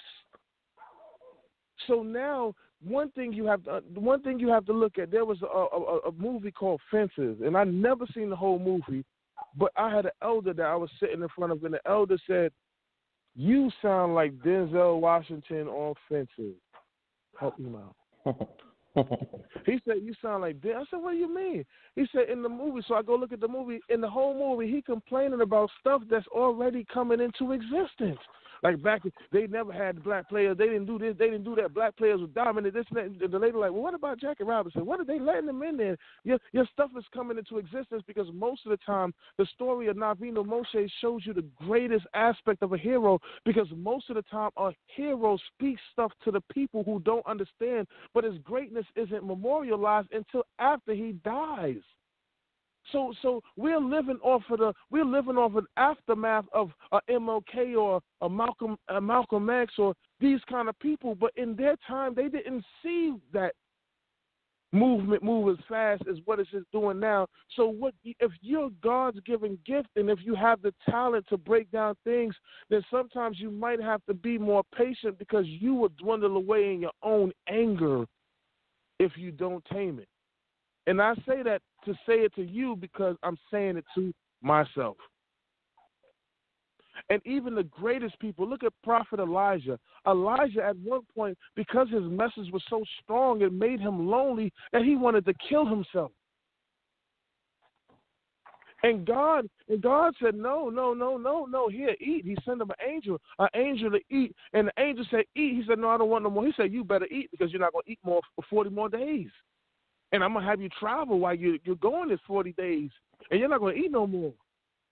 So when you think it's going to be easy and people are going to recognize your truth and your understanding, you're going to be alone in your own mental cave at times, and with nobody around you, and there's going to have a feeling of depression and sickness because nobody gets you or nobody understands you. But that is just part of who you are, and it's part of the process of the evolution and the giftedness that you have as an individual. So when people don't get you, or you're talking to people and they're not understanding the message, sometimes maybe you have to change the way you convey the message, but also still understood that sometimes people are not going to get it in the time you want them to get it, time that y'all want it to happen.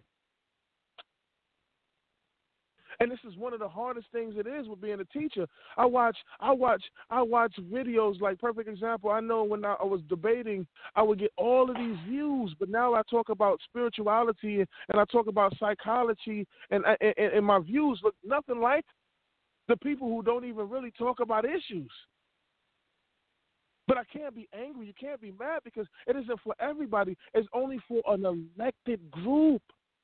See, the minority is the chosen group. It is not the majority. And some people are conditioned with religion because religion is a safe form of liberation. In fact, it only has the look of liberation, but really isn't liberation at all. So people are happy with going to their camps and going to this place and really not understanding Torah and just saying that they went onto their camp today and they served and they worshiped and go back home into the safe confines of the world. But when you're talking about Torah, you're talking about liberation. You're talking about breaking away. You're talking about being lonely. You're talking about being a pioneer. You're talking about being somebody who is about to evolve and change the face of the game. See, the problem is not with them sometimes. The problem is with us. We don't understand what revolutionaries are, and we got to get to understand that your message, if it's real good, if it's real good, oh, they're not going to understand it to probably the next generation.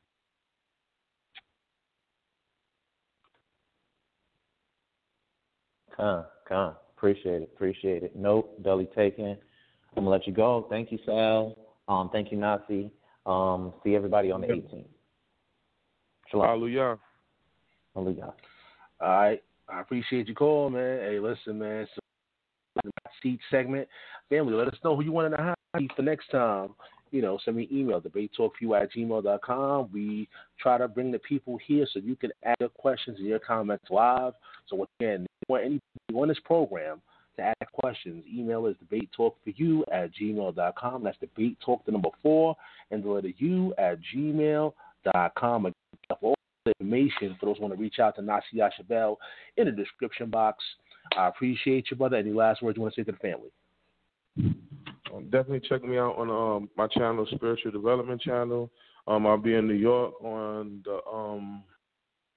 the 15th, 16th, and 17th, and also on the 24th. The 17th, I have a relations seminar in 297 Saratoga. That's in Brooklyn, New York. 297 Saratoga Avenue. And on the 24th, I have a tour in New York with Minister Inky, Martin Luther Dye. You probably know him as Vinton.